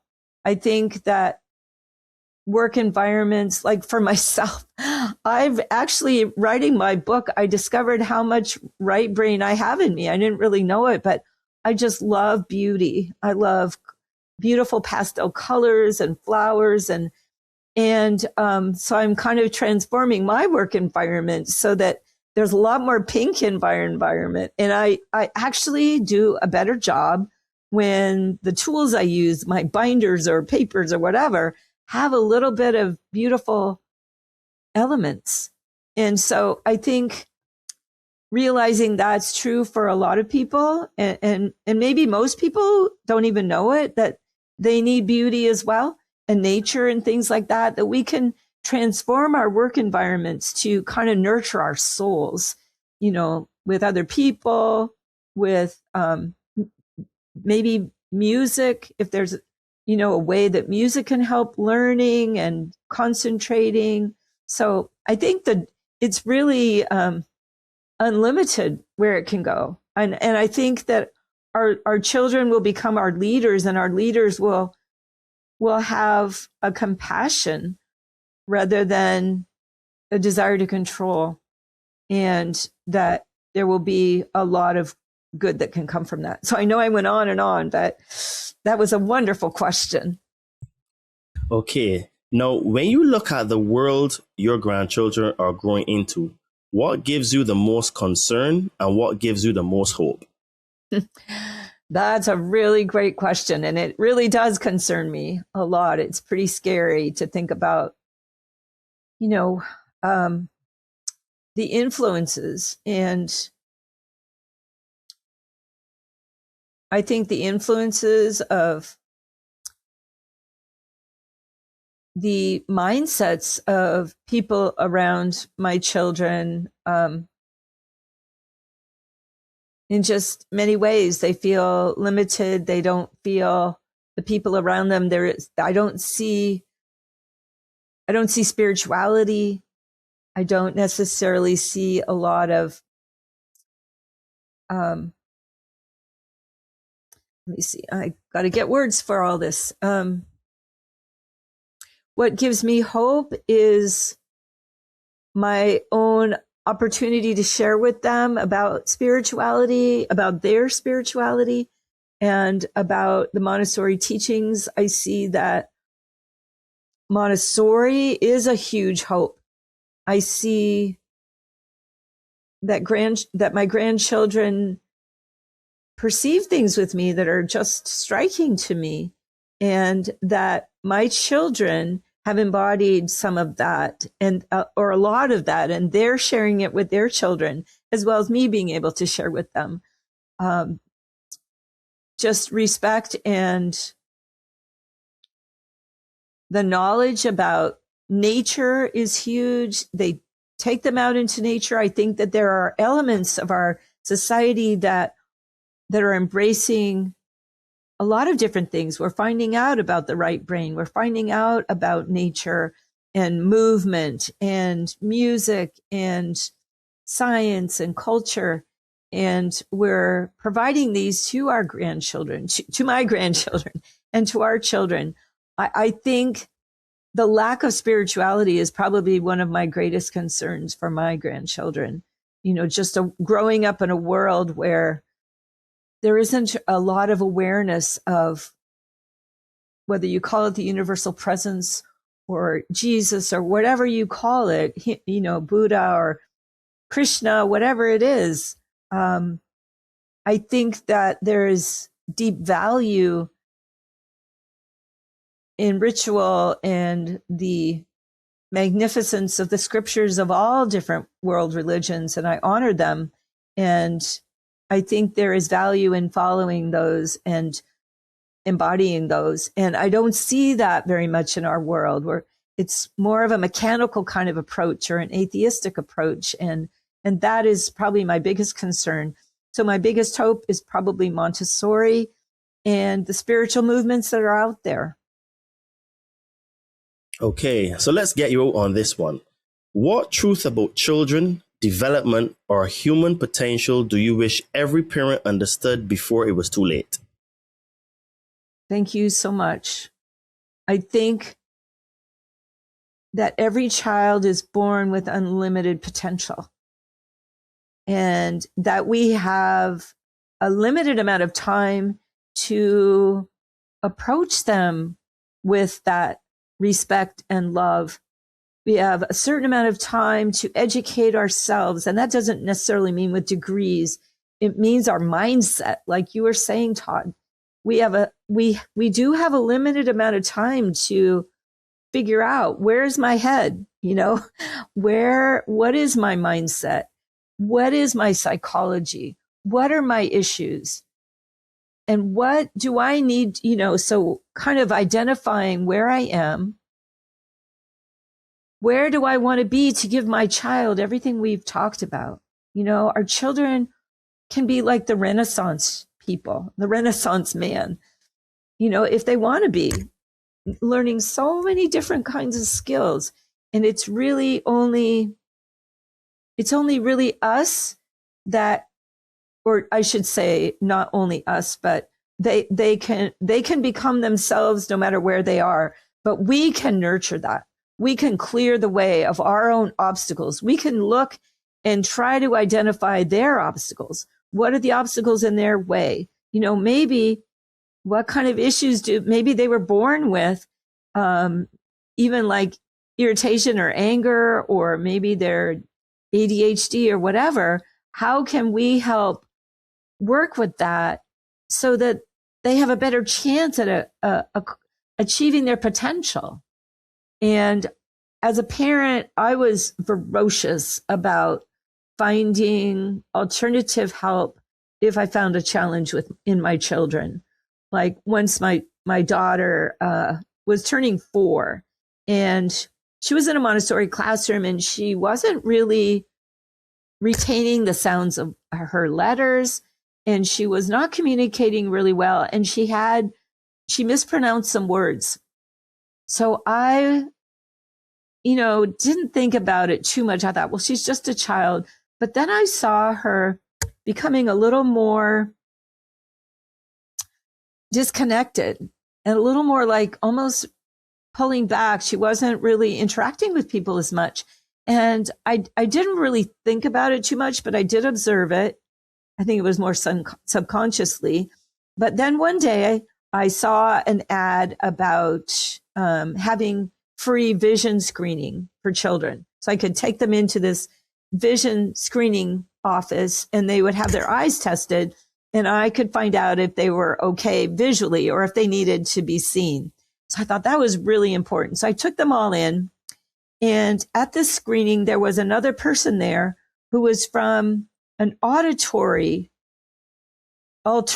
kind of auditory processing organization. And they had a checklist. They didn't really do screenings there, but they had a checklist. And I said, don't worry, my children are all fine. They can all hear fine. And the woman really encouraged me to just take the checklist for each of my children. So I just went through and I just checked them off, and I went through. Everybody pretty much sailed through, and I got to my daughter, who was turning 4. Oh my gosh, almost 3/4 of them were issues. So we ended up following through immediately, and they had a program where they use music. I think Tomatis is something that's similar to what they did, the Tomatis approach. But anyway, they use music, and I had to take her in for 10 days in a row, and they use music that works with the ear-brain system to recalibrate her hearing. She had had some ear infections, and her hearing was different in both ears, and it was creating chaos in her brain from that. So anyway, make a long story short, we had her treated, and her life changed completely.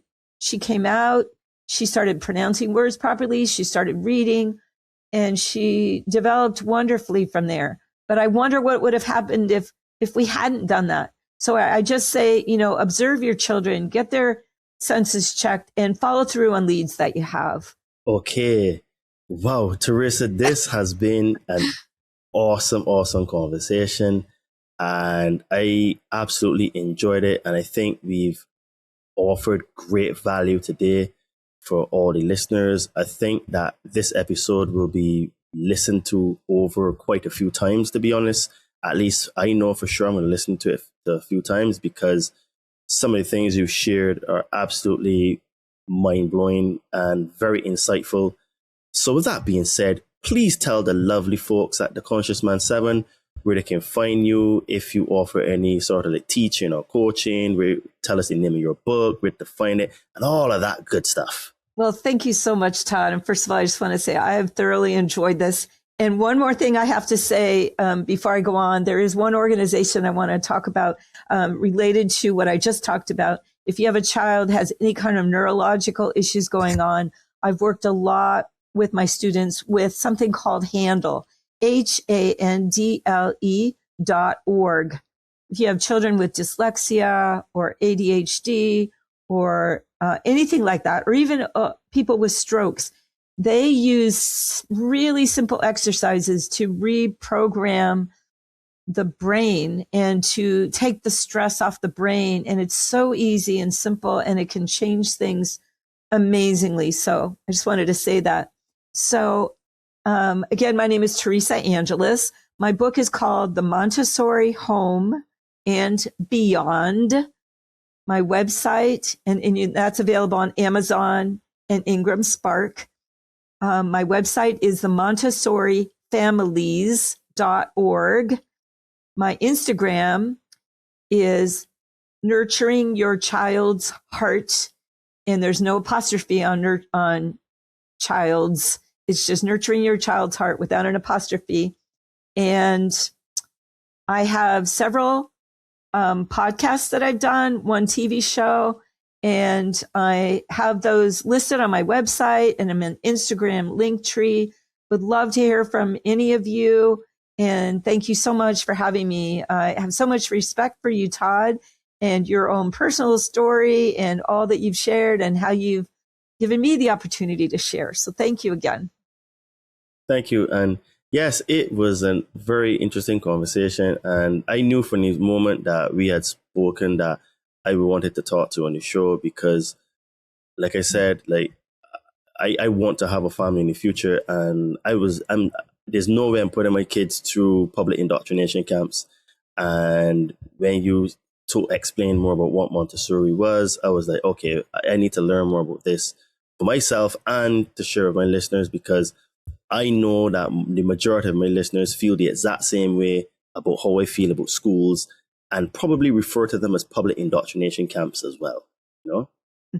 So guys, this has been an awesome conversation. And like I was sharing before, in order to become a better version of yourself, to be a parent, you still need to get yourself in shape, because you can't just be giving only to your family. You need to get yourself in shape mentally, physically, and spiritually. And we over here, we help spiritually inclined people burn fat and build muscle. So if you would like to get into the best shape of your life, you would like to become a better role model, parent, and leader in your family, hit me up on Instagram at Adriano_246 or my name, Todd Cave. Send me a message. Let's have a chat and see if you're a good fit for the Compound Body Training Ernie. If you are on a spiritual journey, or you would like to start a spiritual journey and you would like some help removing some fears and traumas, I can help you to get some magic mushrooms. So again, hit me up on my Instagram at Adriano_246 or my name, Todd Cave, on Facebook, and I'll help you to get some magic mushrooms, because those help you to communicate with your subconscious mind, which is where all the information, fears, and traumas are stored. If you would like to support this podcast, you can do that by visiting our merch store. We have some cool tank tops, hoodies, shirts, and sweats to that store, which is on Amazon, and it's called Todd and Me. Link to that store will be in the description of this podcast. And today I have on the Truth Isn't Learned, Truth is Realized shirt.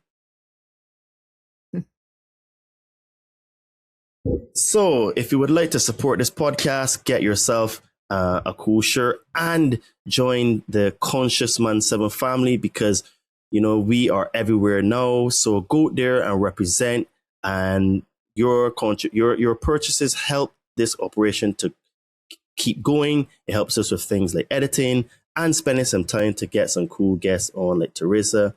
And if none of that resonates with you, and if you listen to my show on one of the podcast apps and you simply don't like ads, you can become a member of our Patreon or Locals community. And with just a few bucks a month, you can get early releases of podcasts. You'll get direct access to me, because I reply to all my messages there first, along with my clients that I have. So y'all will get first dips on my time. And you can also get some exclusive content there. And as the community grows, we will be having meetups and Zoom calls and all that kind of good stuff. So if you don't want to hear any ads, and or you would like to just support this podcast, do that by visiting the link in the description of this show for our Patreon or Locals community.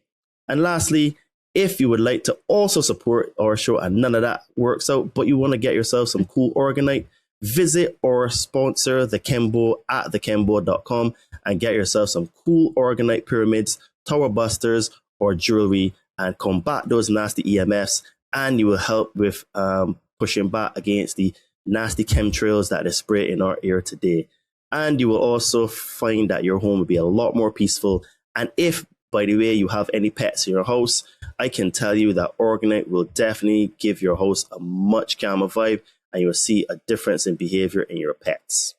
So guys, if this episode shifted how you see children, parenting, or leadership, don't keep it to yourself.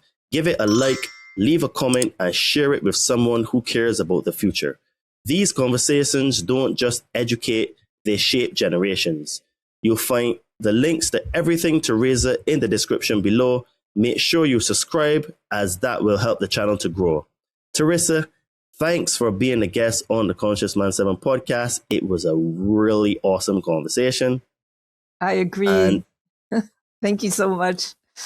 You're very welcome. And I also want to say thank you to the listeners for giving me your time today, as we aren't just a podcast. We are a movement, and we are the Conscious Man 7 family. And this was another episode of the Conscious Man 7 podcast, the place where we go beyond the veil in search of the truths that they hide from you, help you become the parents and leaders of the future, help you reclaim your power and step into the truest version of yourself. You are the help that you are looking for. So remember, folks, keep smiling, keep shining, and keep being the change you want to see. Speak to you soon. Cheers and namaste. Namaste.